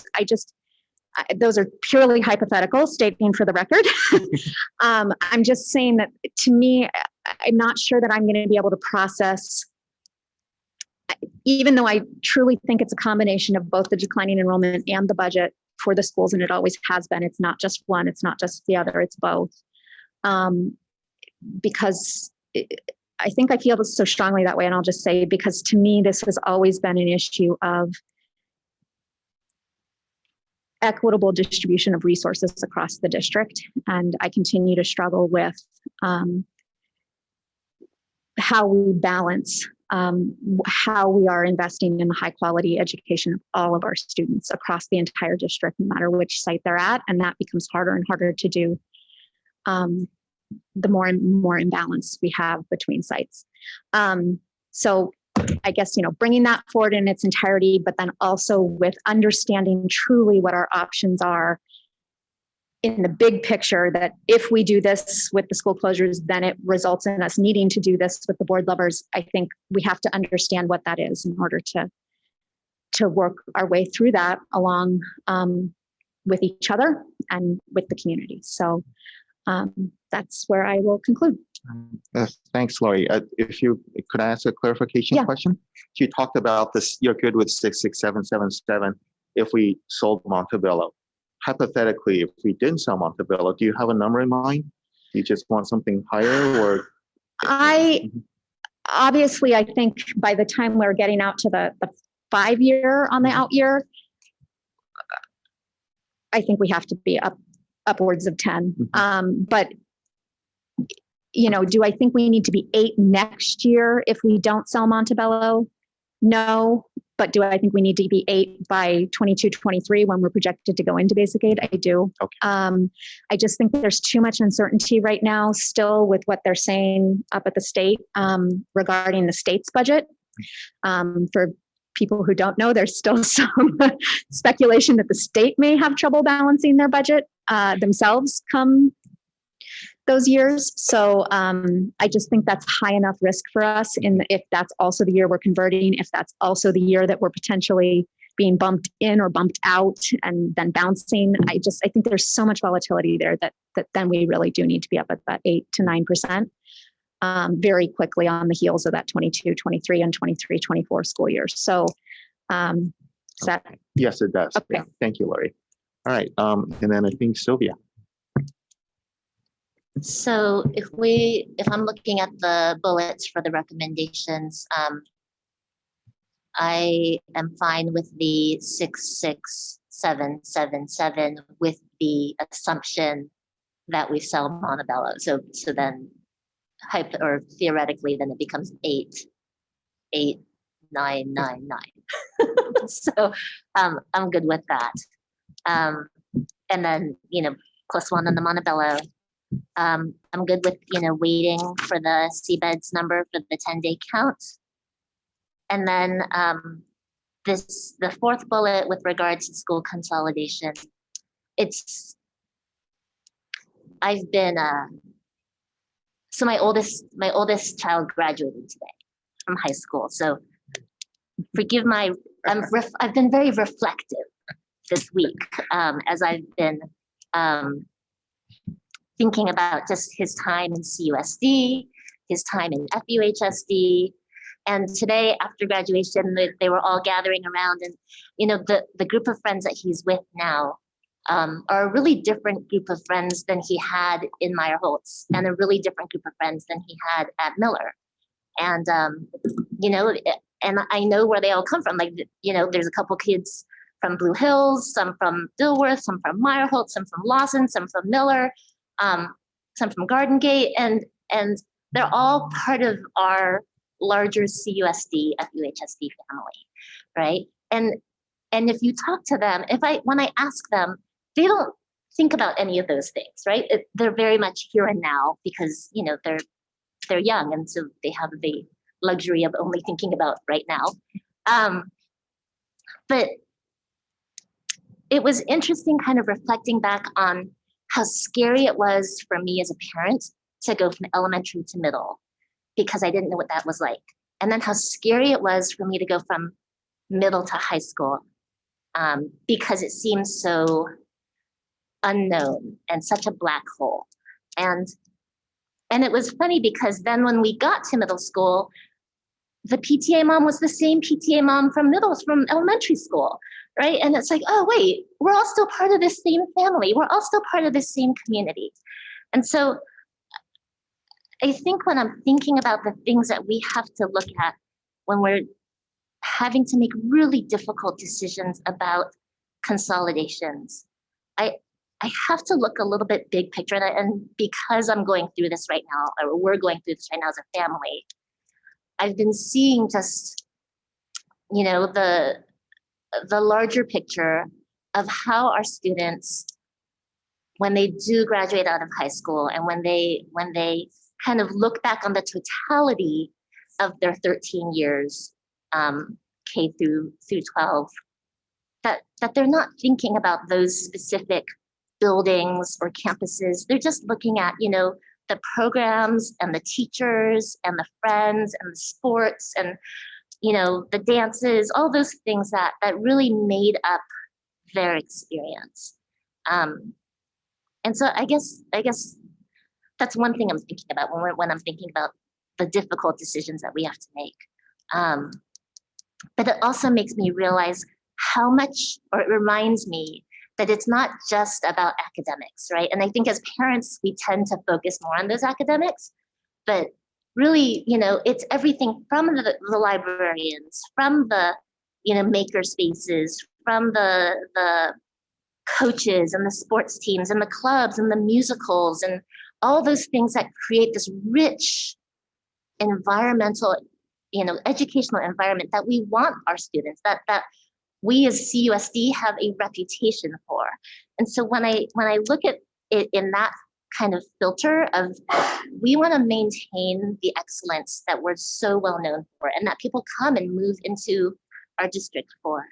And so thinking about those larger picture things makes me feel better, I guess, about the recommendation, even though I know it'll be hard. But I think that's kind of just where my mind is going right now as I'm thinking about my own child going through all of these things.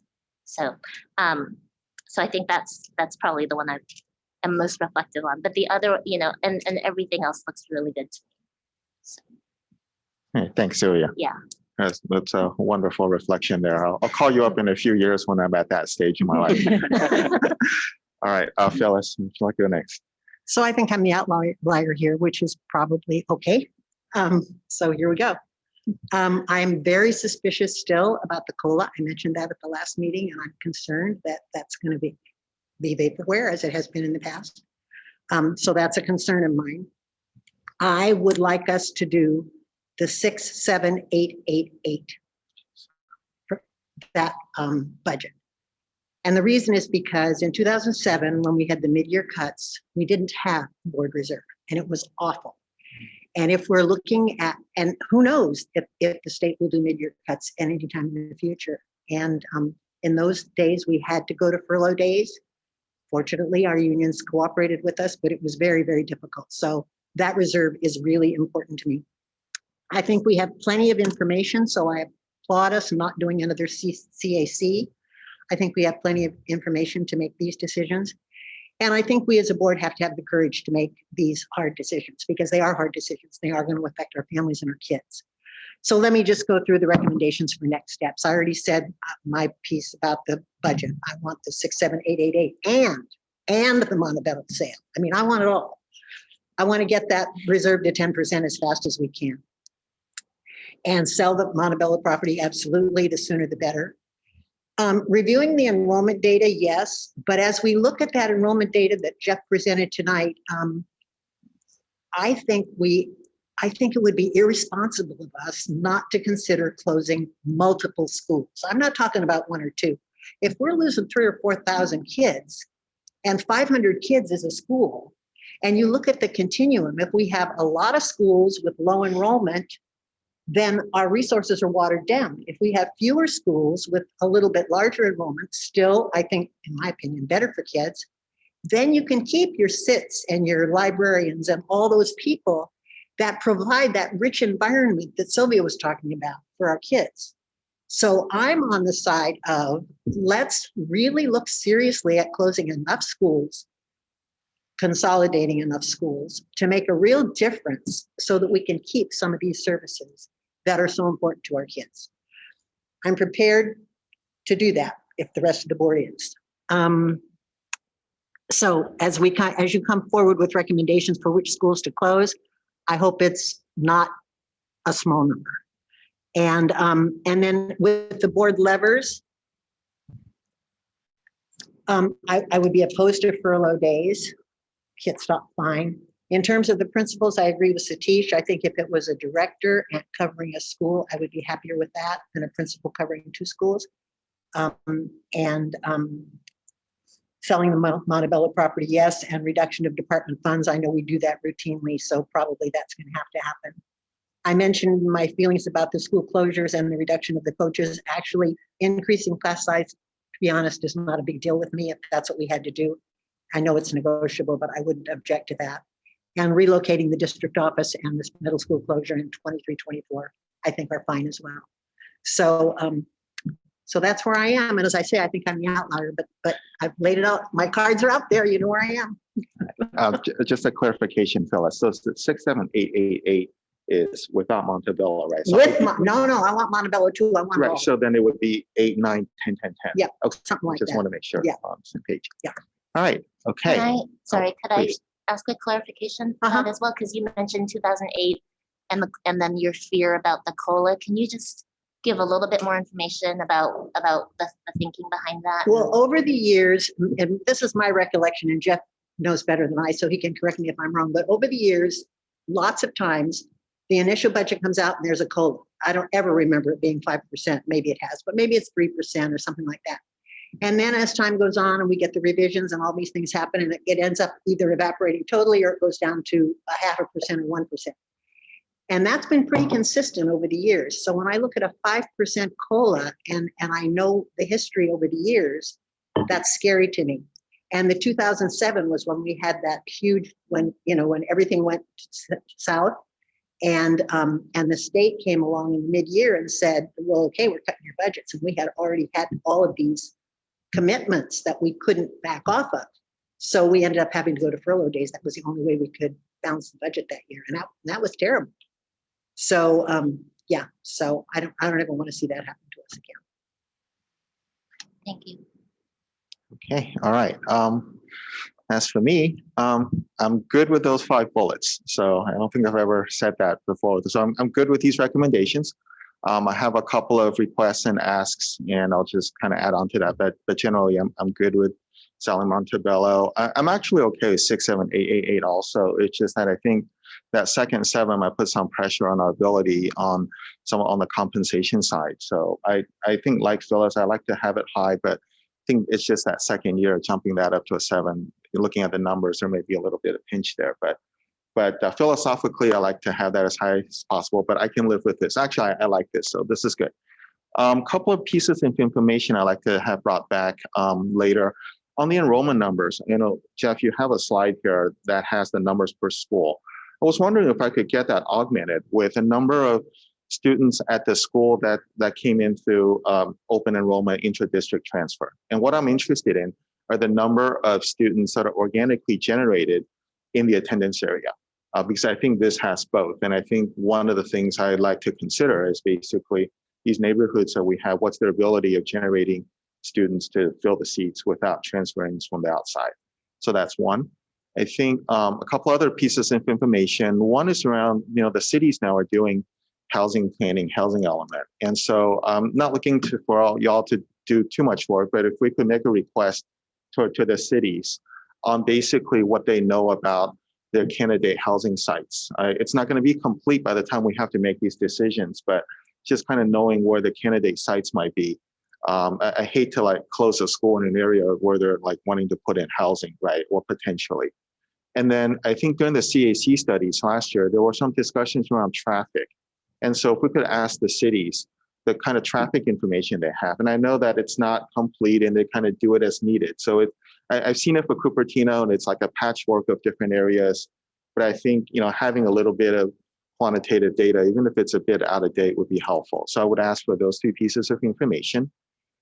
In terms of the levers, if we go to that slide, let me just talk through it. I think, you know, I'm not real fan of furlough days right now. I think just because we've had all these kids out all this time. And so to the extent that we can have them in school, I kind of like that. And then the principal one, again, same kind of thing, right? We've been out, we have like, you know, these 6th graders that have never been on campus or may not have been on campus. I actually like the idea of a principal per school.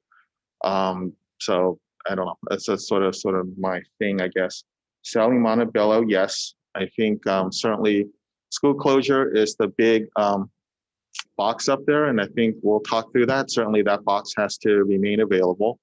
The rest of these, I think certainly SITs, librarians, secretaries, this is such a huge part of the school. I think Sylvia said it really well. I'm just gonna say I wouldn't support eliminating those. The instruction coaches, I'm not, you know, I know Stacey, you mentioned that at some point we had 20 some coaches. And I guess I'd be interested in a bit more information on the impact of going from that 20 to what we have now. What is there any way to quantify what that impact is? So I'd like to just understand more about that. The rest of these, I actually not a real big fan of. So I guess there's not a whole lot of boxes to check except some of the ones up there. And then I know I brought it up last time, and we'll just reiterate. I really would like to see if we can look at the joint use agreement on the fields. I mean, if nothing else, I mean, just having them pay for the water would save it's more than 180K, I'm positive. I think 5 years ago it was like 170K. And I think we should rather be paying for principals and they can pick up the water. I mean, this is, anyway, so that would just be a request, okay? Let's see anything. And then what Lori said about having a comprehensive plan, I like that very much. I think we're going to do all this, rip the Band-Aid off at once. And I think just from a planning standpoint, it makes sense to have all the pieces in place and get all the, you know, I'll just say it, bad news out there at once rather than have it dribble out over a period of year or whatever. So to the extent we can do that, I certainly support that. My 2 cents. So please go ahead. Can I ask a clarifying question? I guess it would be of you and Phyllis. You both brought up not being a fan of furlough days. And I'm wondering if at one point, way back when, in one of our meetings, we talked about the fact that how a furlough day in a single year turns into an ongoing savings is a possible reduction in calendar days. And I'm just wondering if you feel the same way about one fewer calendar day per year as you do as a tool in our tool chest here, if you guys feel the same way about that as you do furlough days in a single year. You mean reducing the calendar days as opposed Yeah, because we're already over the minimum by some number, right? Not for student days, but for staff, we do have more staff work days than Right. other districts do. Okay. So we would just reduce learning days essentially if we were to do that. Is that what we're saying here? If I think that's what you're That's asking what I'm about is asking, reducing the yeah. work year for teachers. Yeah. Okay. I'd be open to that. Yeah, I would be open to that as well. Okay, so then I'd be a third to be open to that as well, if that gives you another tool in what you're bringing forward. So that's that But box third from the bottom, on the second. well, it's just the furlough days is only listed in 21, 22 as a single tool in a single year as a one time.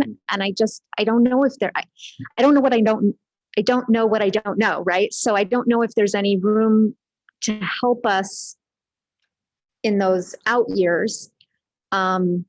You know, if that was another thing that could be brought forward in some of those other years or not. And so I was just interested if there was support for staff to even consider that. And if they say, no, that's not a good idea because that's fine. But my recollection about the furlough days is that the state granted us permission to reduce the student days those years. Is that right, Stacey? Correct. So we had 5 furlough days, but the kids only had 175. Yeah, correct. I'm opposed to that totally.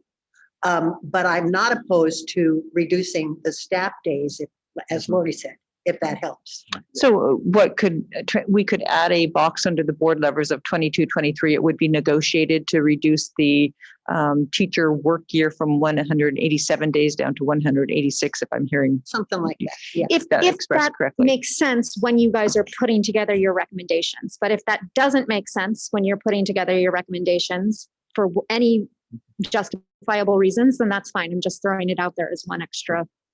Yeah, I think since we are the same furlough staff, like probably I was the only person who said that it's okay for having furlough days. But I think you clarified it well. Probably that's what I meant also.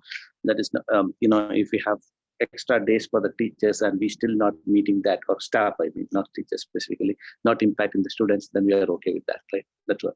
And I was not specifically looking for 5. I said like any numbers are okay as long as, and this probably can save somewhere else, then that would be easier to go for this than cutting somewhere else. So I wanted to clarify that. Okay, thanks. And I guess the reason I raise it is because I see it as another trade-off, right? Like instructional coaches, like Jerry, you raised that. Sorry, we're discussing, yeah? Yes. Right? Okay. Like instructional coaches, like I see that as we've already cut our PD in so many other ways. That's one of the last areas that we have true support for our staff for their professional development internally, where it's our teachers who know, our instructional coaches who know our teachers, know our program, know our curriculum, and can work to support. And we've cut that so drastically. Like I think to myself, I don't know what staff would think about the value of that versus say the value of one fewer workday. I don't know. So if that's a terrible idea, it's a terrible idea, but I would just, to clarify how that would impact is if we did reduce the work year for teachers, as we're struggling to be comparable with our surrounding districts, reducing their work year would reduce their salary because it would be a reduction of 1 day's worth of salary. And so, we'd really want to balance that as I think we all have that interest to increase salaries and to keep competitive with our surrounding districts. That would be something I'd really want to consider. So furloughs wouldn't impact the salary. It would. I mean that the salary that they get but it would impact them for that 1 year that the furlough was in place. But if it was an actual work year reduction, then that would be ongoing. Got it. Okay. Any other comments, thoughts here before we move on?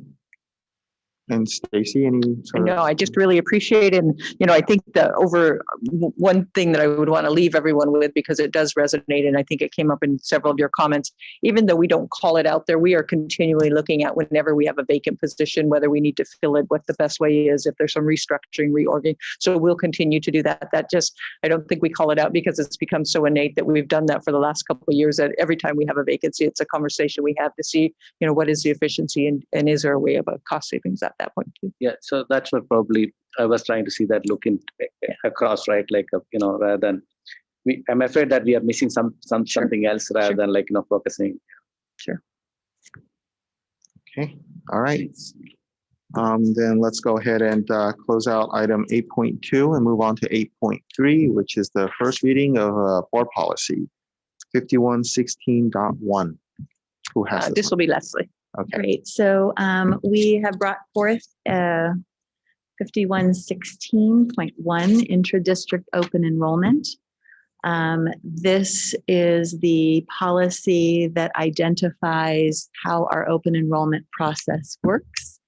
What we're recommending is for the next school year that we add the item in blue, number 5, which would allow families who open enroll, as Stacy shared. We opened up our open enrollment window again for individuals or families that were interested in home study. We've held 2 information meetings last week. That window closes tomorrow.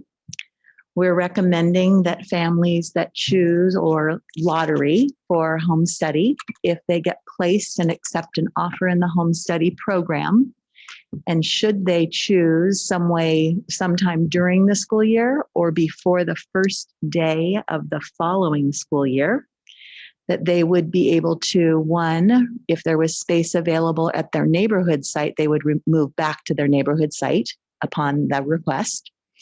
2, if they had already open enrolled into another school, another attendance area school, which wasn't theirs, or an alternative school, if there was space available, we would place them.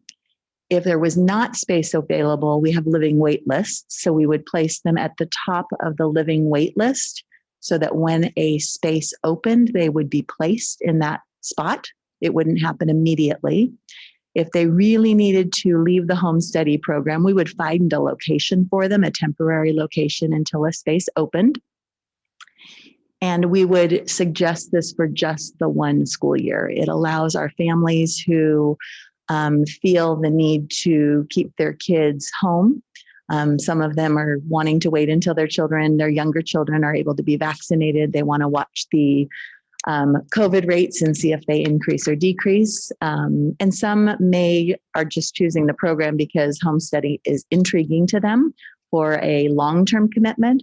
But those families that are lotterying in for a short-term commitment would be able to have some security at their either attendance area school or open enrollment school site, should there be space available.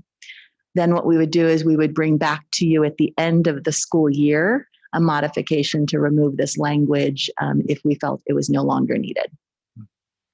So it's here for you today as a first read. Questions, comments, or thoughts, and then we will bring it back at the next board meeting for consent and action if you so choose. All right. Thank you, Leslie. All right. Let's go around to see if there are any clarifying questions. Satish? No, I don't have a clarifying question. All right. Thanks. Lori? So I just want to be explicit here, and I'm going to just use a specific example. If I'm a Murdoch-Portal student and I opt into homeschool for the 21-22 school year start, and then my child gets vaccinated and I'm feeling more confident about having them return in person, and there's a spot available in my child's grade level at Murdoch-Portal, I'm going to go back right away. But if there's not, I'm going to be on the top of the living wait list for when a spot opens up in that grade level. That is correct. Okay, so now same scenario. I am a Murdoch-Portal family, but I spend the whole year, even after my child is vaccinated, because that was my original choice, to stay with homeschool. But then next August 1st, I decide that I want my child to return back to Murdoch Portal, and I let the district office know to do that. If there's space, I get a space, and if there's not space, I go to the top of the living wait list, including above anybody who just went through the lottery. You would, but you would, if spaces had been offered to other families because we didn't know you wanted to return, we wouldn't remove a family who had already accepted an offer.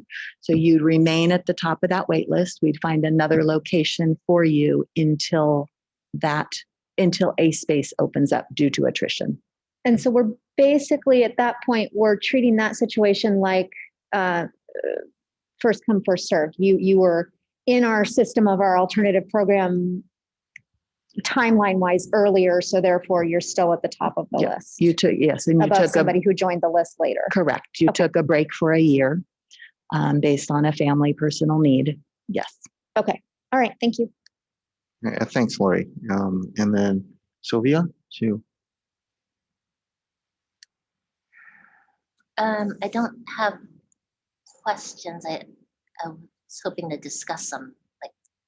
Okay. I want to talk a little bit about Sure, it. sure. So maybe let's do questions. We can hear from the public and if any. So Leslie, back to Lori's question. So, but that's only true for the 21-22 school year and the fall of 22. So if they change their mind in October of 22, then they're back to the drawing board and they have to reapply for the lottery. That is correct. Okay. So what we would do is at the end of the next school year, any home study family, we would reach out to them and ask them what their desire is for the 22-23 school year. At the outset, at the beginning of the year. Correct. Yeah. And if they let us know, I really want to return to my home school or my alternative school, we would put them in queue. Right. Most schools have space, alternative schools may not. If they said, no, I want to stay in home study, and the 10th day of school, they said, after they'd been in the program for a year plus, now I want to go back, they would need to reapply. Yeah. Okay. That's good. Thank you. All right. Thanks. My question is, so without this policy, what would be the procedure? Is it undefined? Is that why we're doing this, or are we changing something? Let's say this doesn't exist, this 5116.1. Correct. It is not defined. You as a board had said this year that families that chose to go into home study would be able to go back to their location should there be space. And we felt that because we were moving beyond a 1 year sort of agreement, we would need to formalize it. And so that it technically, if we did not do this, then a home study family would be making a commitment to an alternative program. And if they chose to leave that alternative program, they would be going back to their neighborhood school site and have no priority at the open enrollment site where they had been. We've got a lot of families that open enroll for alternative schools, but we also have a lot of families that have open enrolled to a neighborhood school that is not their own neighborhood. Okay. All right. Thanks. That clarifies it for me. Do we then maybe public comments and then we can discuss? Do we have any? Oh, sure. Please go ahead. Leslie, do you have a ballpark figure in your head of what that number is to open enroll? That open enrolled to alternative? To a different neighborhood program. No, but I will get that because Jerry had requested that information. Yeah, I was going to say, we have the old one, the old version in the binder. Okay. Yeah. All right. I can try to bring that back for the next meeting or for the, yeah. Thanks. Just you missed asking a question. Oh, sure. Please. Simple question. This is only applicable for 21-22, right? Only Can you the repeat coming that? year. This policy, whatever we are talking, is only for a year. Correct. Okay, and then we will revise it after that. We would ask you at the culmination of next year whether or not we would keep the language in item number 5 and modify the date, or would we strike it because we are anticipating we will be back to just a typical system and structure. All right, great, thanks. Yeah, the impact also at this point, the impact will not be tremendous across the district. We have certainly more than one class worth of families that are interested in the home study program. but it is not a tremendous number that would create impact on living wait lists. All right. Do we have any public comments? We do. We have one public comment. Okay. So if Santosh would please raise your hand. Okay, I see Santosh here. So please go ahead when you're ready, Santosh. Yes, my comment is specifically about waitlists for Faria. I understand the rest of the neighborhood schools and the rationale, and I don't believe there is as much of an issue with the neighborhood attendance as there is for Faria. As we all know, Faria has a wait list that runs several years, and parents wait years to get in and sometimes might complete their child's elementary education and still not make it into Faria. So I ask the board to reconsider this for Faria specifically because of the high demand for the waitlist. And for parents that have waited years and years, it is not fair and equitable to them to have someone leave the program, but then come back at the front of the line. So anyone leaving the program for Faria, I request the board to make sure you take into account other parents who have waited years and give the board, give the parents that have waited years the chance to attend Faria. Thank you for factoring in the popularity of Faria and the length of the waitlist and the exceptions around that particular case. All right, thank you, Santosh. All right, let's bring the discussions back then. Comments, I suppose, this round, Satish? No, I think we discussed. I got whatever information needed. Do you have any feedback or No, comments? I think I'm okay for the language, but as long as we are revisiting this again, because it's not a permanent and for a specific year, right? We are spelling it out very clearly. This is only for the current year. Okay, thank you. Thanks, Satish. And then Lori, comments, feedback? I think my initial reaction is I'm okay with the way this is worded being just for a single year. But come back to me maybe after I've had a chance to hear everybody else's reflections. Sounds good. And I have less experience with this specifically than some of my colleagues. So. all right, and then Sylvia. So I think this is something I've been struggling with as I've been mulling over this board policy, because especially when we're looking at the 4 alternative schools, which are always at full capacity because there's always a wait list for all 4 of them. And so I'm struggling between equity, which is kind of like not giving anyone any more favorable treatment than anyone else in the district. But then I'm also looking at continuity of education for that student, right? And so knowing that if a family chooses home study for this year because we're still in a pandemic, and they're choosing, for safety reasons or health reasons or whatever their family situation is, and then I feel like even if we put them at the top of that living wait list, the chances of them being able to get back in are pretty slim. Correct me if I'm wrong, right? But if they leave and another family comes in, I mean, they're basically at that point not deciding to take a break for a year. They're making a decision to just not be in their alternative program anymore. So this is where I'm struggling with it, right? Because the decision, the impact of the decision is a little bit more striking than somebody who's choosing home study and then going back into their neighborhood school where most likely there will still be open spots. So I don't know. So I guess I wanted to hear what your guys' thoughts were, or Stacy, what your recommendations or maybe perspective is on that. Well, I think the one thing that you'd want to consider with what you're proposing or what you're sharing perspective wise is that you'd want to be equitable. So you wouldn't want to do one thing for the alternative schools that you're not going. And so really the ask would be, or the impact would be, in order to guarantee someone that spot coming back the following year, you would need to leave that spot vacant during the 21-22 school year. So that would be across the board. It would be all at our alternative schools. It would be at our neighborhood schools. And so that space would need to remain empty, unfilled, to ensure that there's a spot when the students come back. I guess the flip side of that is you consider the families that are sitting on a wait list and there's an empty spot sitting at Perea, Murdoch, Patel, McCullough. There's an empty seat that sits empty the entire school year. So it's really weighing both of those sides. And I think what we proposed, we thought was the most equitable and fair. There is a higher likelihood that if you're a neighborhood student, you're going to get back into your neighborhood, less likely as an alternative school. Some alternative schools are more impacted than the others. And so that's really just the most equitable way that we could form it. And so we would not be holding a spot for anyone.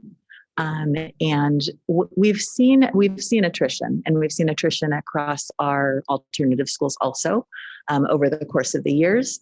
So there is a likelihood that a family may have to wait a little bit longer to get into either their choice school, their neighborhood school, their open enrollment school. But it really just depends, because we can't ever predict how many will leave in a grade level. And some years it might be one grade level, or every other years it might be equally across. But we did feel that holding the spot did not make sense, because we had families that were waiting to get in at that point in time. But giving priority placement for the 1 year at any school that they attended the year before would be equitable and fair. So I'm a little confused. Did you, Stacy, say you are going to keep the spot open for the, you're not? No, They're the gonna go to current the top of the proposed waiting language list, is but not there's no holding a space. spot. You got it. So I know we've gotten a fair number of emails from families expressing concern about that they were hoping to continue distance learning similar to the way it was this year rather than homeschool. And I know, Leslie, you just mentioned that, we've got interest in more than one class worth of homeschool, but not 10 classes of homeschool. So have you guys been hearing at student assignment from families for whom, more than like what we've been hearing from at the board, who are struggling specifically with this, I don't want to give up my spot, versus I feel what's safest for my child is distance learning? Is that a frequent call right now coming into student assignment? It's not a frequent call, Okay. that as far as I know.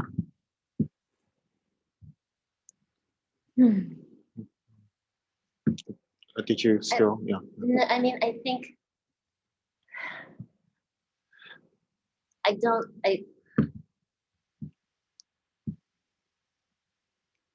I see both sides is where I'm at right now. So I see the validity and the importance of having that equity, and yet I also feel like it is a different situation for the alternative families, because that decision isn't going to be as, they can't go back to normal necessarily. So that's kind of, yeah, I don't know. I mean, I know we're not voting on this today. But I think that's just, I'm struggling with it. That's all I think. And so I just wanted to get other people's thoughts. But I think Stacey's explanation is pretty good. I felt that is, I think it's kind of, in a way, if you take it's a trade-off again, like, you choose for it and you end up in losing, because we cannot keep an empty spot the whole year or till they come back. Right? It's unfair for the waitlisted parents. So typically how a waitlist becomes confirmed is when there is an opening, right? So like that, you could have hypothetical situation next year also if it continues, what is that you're going to do it? Like, are you going to keep it for 2 years and all that thing? So, and we don't know how many such spots are there also. That's another thing. Like, this is maybe 1 or 2, maybe still in a very, that way if we take it, maybe, but it could be much more than that. So that's not a fair thing for the people who's in the wait list. And I think, Leslie had alluded, we don't have an overwhelming number of interest in the home study right now. So we are talking a smaller number of families that are electing the home study that would then come back onto this waiting list for the following year. And there is that possibility that they can find their spot back on the alternative school in 22, 23. We do have that attrition. We do have families leave. There possibly could be an opening that they're back on that wait list and get their spot back. So, that point to consider as well. I think it would be different if we were talking about 400 students, coming back from home study and, being on these wait lists and trying to get back in the classroom. But if we're talking, maybe less than 10 that may be in that same position, more likelihood that they would get back into their alternative school or their neighborhood school. So I'm trying to reflect on what I'm hearing from my colleagues who lived this with alternative programs themselves. Did you guys as a staff consider at all with what we don't know for sure, but we know sort of what we're hearing as far as the timeline is for the vaccination for the 2 to 11 come sort of start of the school year or fall. Did you guys look at the timeline of offering to hold the spot for the 6 weeks or whatever it might be into the school year and having a date by which they must return to keep their spot? Or is that just not practicable given? I think with the unknown of the numbers, that would work for some of the families, but this magical 6 weeks, we don't know what that would really be the impact. Again, we're looking at a small number, so we don't know would that help one family out, but not the other 20 families. So we didn't consider adding that as part of the process.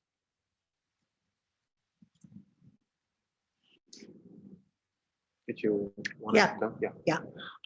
I think it's important that we have a policy around this so that there's no shades of gray. I think this is a good policy. I would support it for 1 year.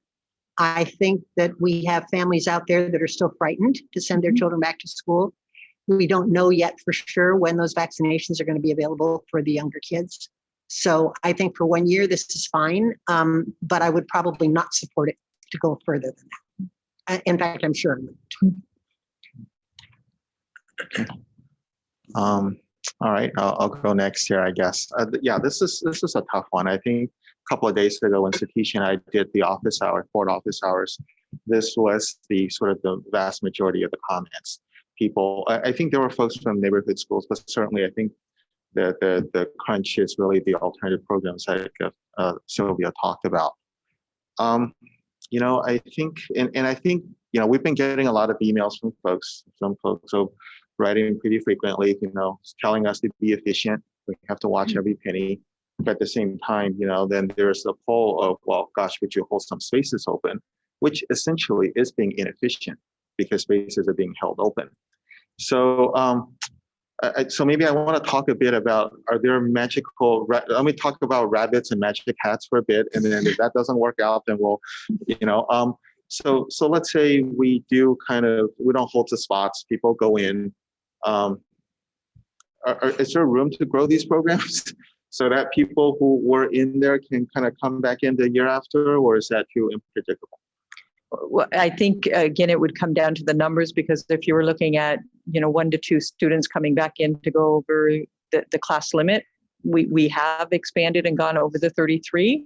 There is contract language that allows us to put an additional student in the classroom with additional support.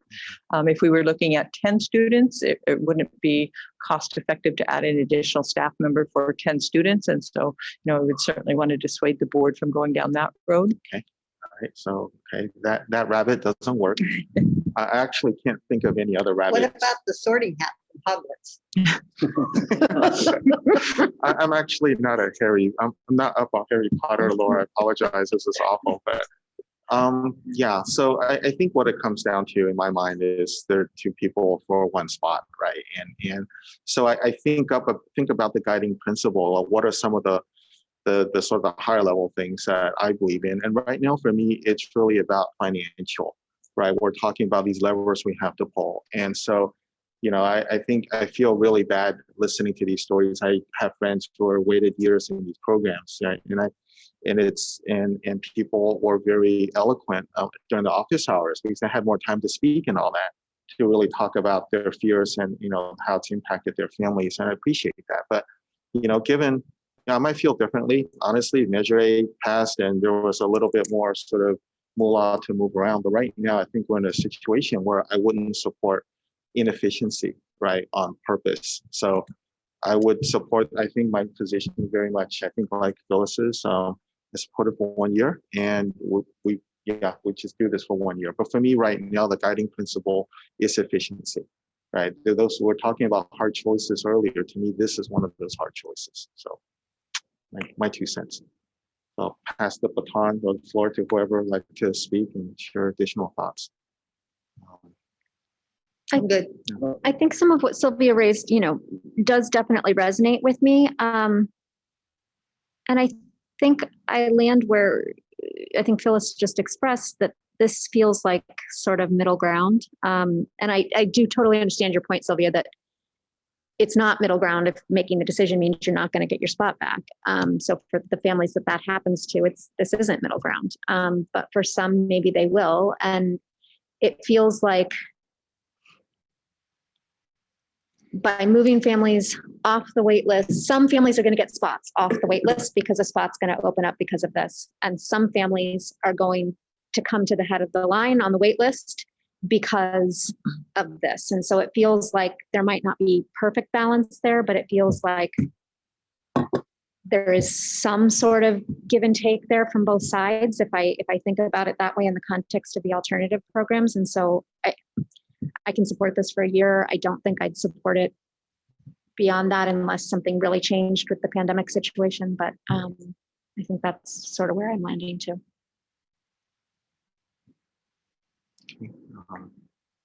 I appreciate the perspective on the efficiency, because I mean, it is true. It's the ideal. There's lots of ideals that we would love, right? And the ideal to be able to hold that spot for those families because they're making a health decision would be great. But there's lots of ideal decisions that we'd like to make that we can't make either. But I'm also hopeful when I hear, okay, we could maybe squeeze 1 or 2 more families in if there's possibility and if it works out and those kinds of things. So I like that there's at least some discretion based on what the situation is and whatever the classroom capacity or whatever. So I think with that, I'm good. I'm good moving forward. Yeah, I think, so is this going to be turned into some kind of AR at some point, or is this just really because I like what Sylvia is saying, and maybe this is part of the magic hat kind of rabbit out of the magic hat, where if it's 1 or 2 students, we might be able to somehow accommodate, or do we want to? Yeah, we would be able to do that anyways. We would watch the attrition rates. We tend to not move students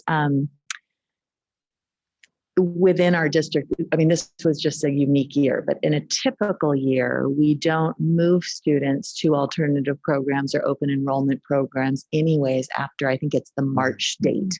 So based on attrition, I think our interest would be to allow families to get back to their neighborhood school or their open enrollment school, and we would be able to monitor that. And we've had enough attrition across the board, and it has continued to be projected. And it really is. I think we'll see in the fall that it's across the entire school district, that I believe there will be space to be able to allow for that. I think the other important thing is that if the board should approve this at the next meeting, we will make sure that we are very clear with families what the policy says.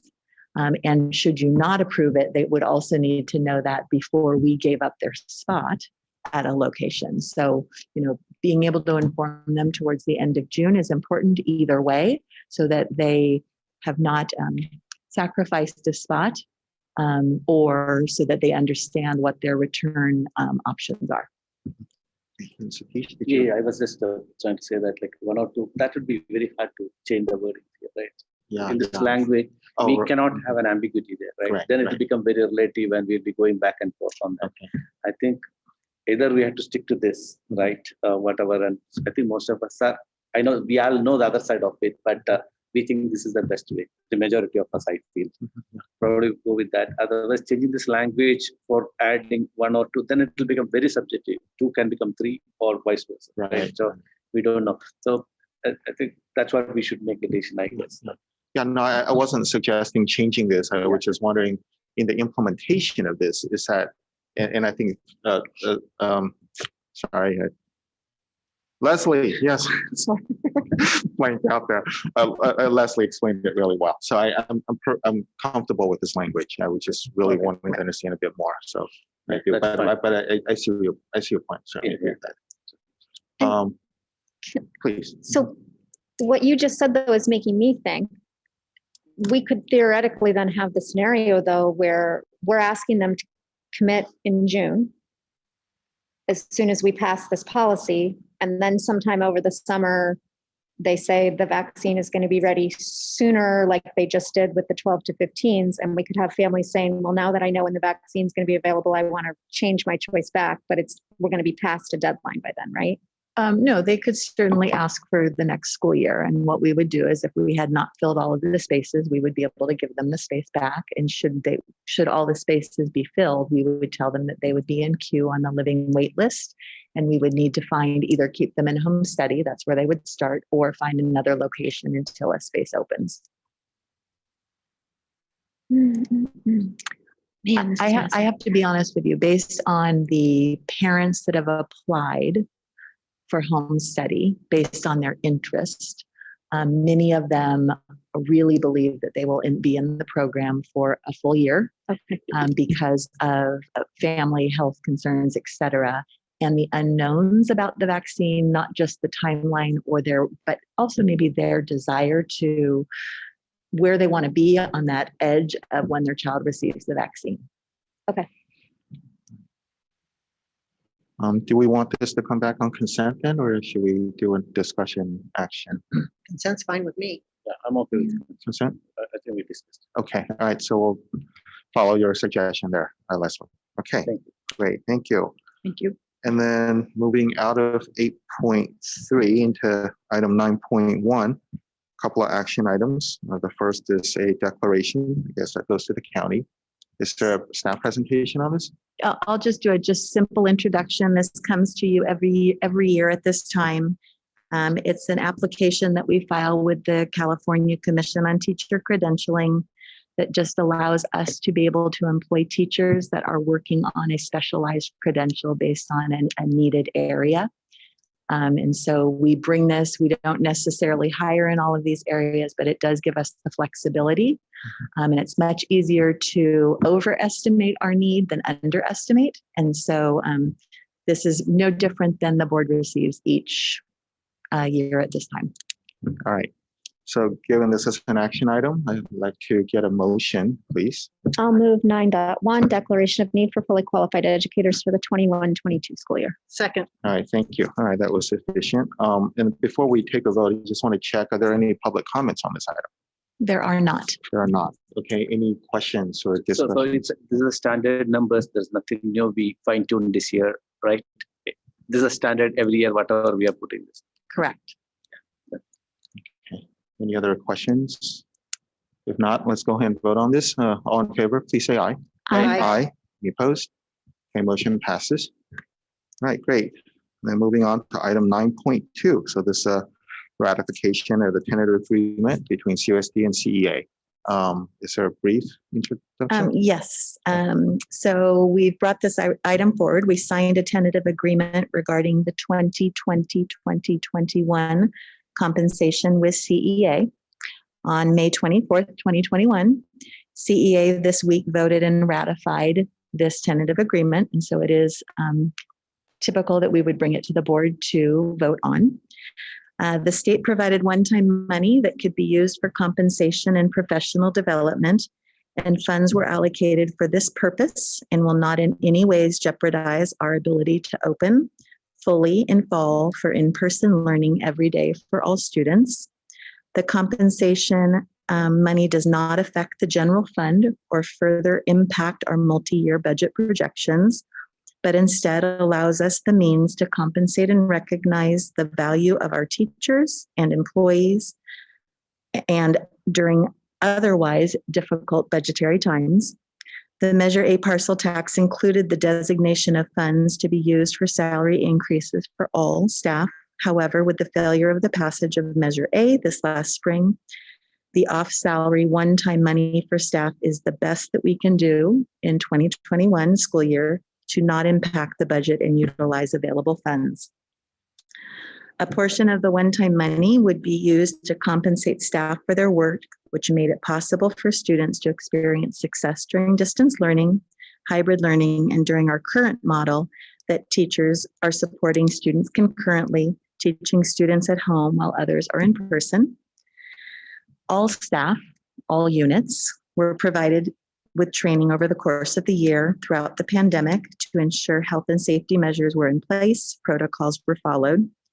In addition, certificated staff spent time during their workday and outside of their workday preparing lessons that were presented virtually and concurrently for in-person and at-home learners. Teachers had to recalibrate how they spent their time between teaching and engaging students. From video conferencing to online feedback, teachers were required to adapt to the technological demands of distance learning, continually assessing their own strategies and adapting to meet the needs of their students. In order to provide rigorous experiences for students, certificated staff spent time developing skills with colleagues and building their own capacity to support all learners across platforms in a variety of settings. Classroom environments were reconfigured to welcome students back to in-person learning with stations to ensure proper hygiene and cleaning, as well as physical spacing. In reaching this agreement with CEA, the district took into consideration the work of all staff who provided to ensure our school sites, were clean and safe and our students supported physically, socially, emotionally, and academically. We are currently at the table with our other two unions to discuss compensation also for the 2021 school year. Okay, thanks, Leslie. All right, could I get a motion, please, for this? I'll move 9.2, ratification of the May 2021 tentative agreement between the district and CEA. Thank you, Lori. May I have a second? Second. Thanks, Sylvia. Any discussion before? Are there any public comments on this one? No public comments. Any comments or questions? If not, let's. I just wanted to call out the fact that the CEA decided to take the total amount and distribute it evenly. And I think that speaks so much to the collaborative nature of our educators, of our teachers, and the way that they have recognized each other's worth and efforts. And not everybody's doing that. And so it's just something that I look at and I think, wow, that's amazing. That's so great. Because I know that, the difference in salaries for 2% from, a first year teacher versus a veteran teacher is going to be different, And so the fact that they've made this decision to really just distribute it equitably it's cool. I'll also comment, as we're talking about really thanking our staff for everything they've stepped up to do this year. That, Leslie mentioned as she was talking about it, that this was just ratified by our union this last week. And, that this really reflects the fact that they came back and welcomed our students back into the classroom without any guarantee of this additional ability for us to be able to compensate them, and that they did that work joyfully to welcome our students back to the classroom without, us being able to make this promise and to work towards this until we knew, what we had to work through coming from the state. So I just want to acknowledge that, it really did take and the entire district team to get our students back in person, and that I'm really proud of the fact that our staff, has all worked so hard. I know Leslie mentioned that we're continuing our conversations with our other unions, so looking forward to getting through the entire process with everybody. But I think this is a great first step. So, Thanks. Any other comments or thoughts? Okay, I'll just reflect on what echo what Sylvia and Lori said. I think very grateful we have this ability to provide this small token appreciation for our teachers. I think I've just all the feedback I've gotten from everybody I've talked to. It's been how wonderful it's been to have the students back, and then just all that they had to go through this past year. I think we had them go through several transitions from normal to distance to hybrid to, and every one of these is a lot of work. So I'm very happy we're able to do this. I certainly wish it could be a lot more than it is, but we have what we have. So I'm happy, very supportive of this. Okay, so let's go ahead and take a vote on this then. All in favor, please say aye. Aye. Any opposed? Okay, motion passes 5-0. Thanks. All right, okay, that's it then. Board activities, 10.1, who would like to go first? Okay, we had Jerry and myself, we had a board office hours. It was pretty much, it was good, like a good participation. I think the heavy focus was on the distance learning and the homeschooling and possibilities of having any other options, kind of, right? It was. How many people did you have? We had, we had in 20s, but around 20 people, 20 speakers, like the same people spoke multiple times, but 20 comments practically. Okay. Yeah, so it was, it was actually, it went a little bit over an hour, but we had to stop up sometimes. So otherwise, we were getting very much, I think I would say about 80% or over 80% of the, the comments were on DL pretty much. Maybe I'll just add on to that since on this topic, just more specifically, or primarily parents who are in these situations are worried about coming back, but then worried about losing a spot, right? So there are a lot of ideas tossed out. I'll just mention, right? We're not here to take action or anything, but it's really sharing to the board. There are folks asking, could we just stay out for some period of time and then be able to come back after some kind of time period?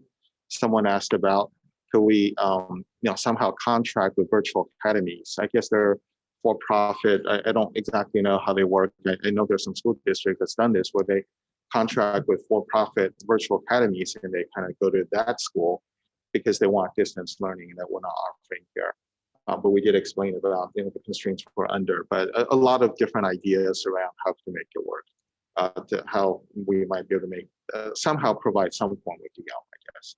So that's some of the specifics I have shared with Stacy also, just to make sure that she's aware of it. Perfect. All right. All right. Anybody else? I went to the clip graduation. They were great. It was great. That's the only thing I've done. I worked Tuesday and Wednesday for the CMS promotion event. So that was great to see our 8th graders coming through. And I will shout out to all of our 8th graders and our 5th graders, who are making that transition. That congratulations on, finishing through whichever experience it is, your elementary school or your middle school experience, and just really neat to be able to help wish them well on their next step in their journey as they transition on to their next school. Thanks, Lori. I, same as my colleagues, just attending several promotion events and graduation events. It's been fun and great to be able to see them onward to their next chapter. I think I'll be trying to do a bunch of them next week as well. So. Yeah, thanks. Okay, and Stacy, did you have anything on your side? Nothing more to add. All right, thanks. And then item 11, then moving on, agenda setting. Is there anything? I just have one thing, and it's not really an agenda setting. It's a change in a meeting date.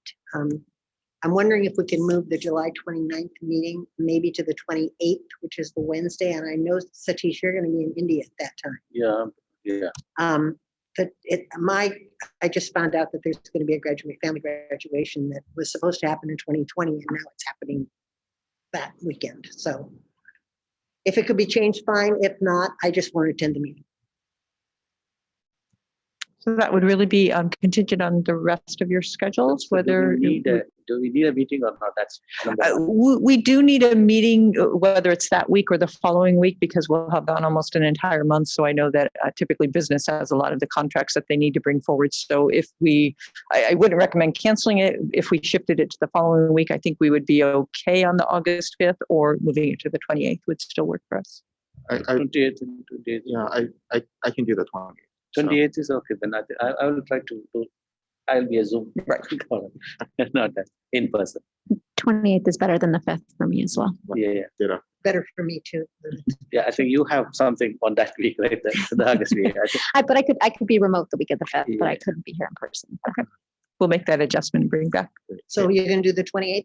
We'll do July 28th, the Wednesday, Perfect. 6 p.m. Thank you so much. Thank you, guys. That's great. Great. Any other? Yeah. So do you think that next two meetings are longer than probably I don't know, or is shorter? That do you want to start a little early also? I'm just thinking because every week we are having next 2 weeks, so it's up to you. The July 17th. Not July. June. June. Excuse me. See, I'm thinking ahead now. June 17th, we'll be bringing back the budget for approval. We have a few items. I don't think there'll be real lengthy meetings, and the 24th I don't foresee being very lengthy as well. Then I'm okay. Okay. All right. All right. If there isn't anything else, then let's move on to item 12. Are there any public comments on closed session? No. All right. In that case, then I'll go ahead and adjourn us to closed session. We'll be back whenever later tonight. Thanks, everyone.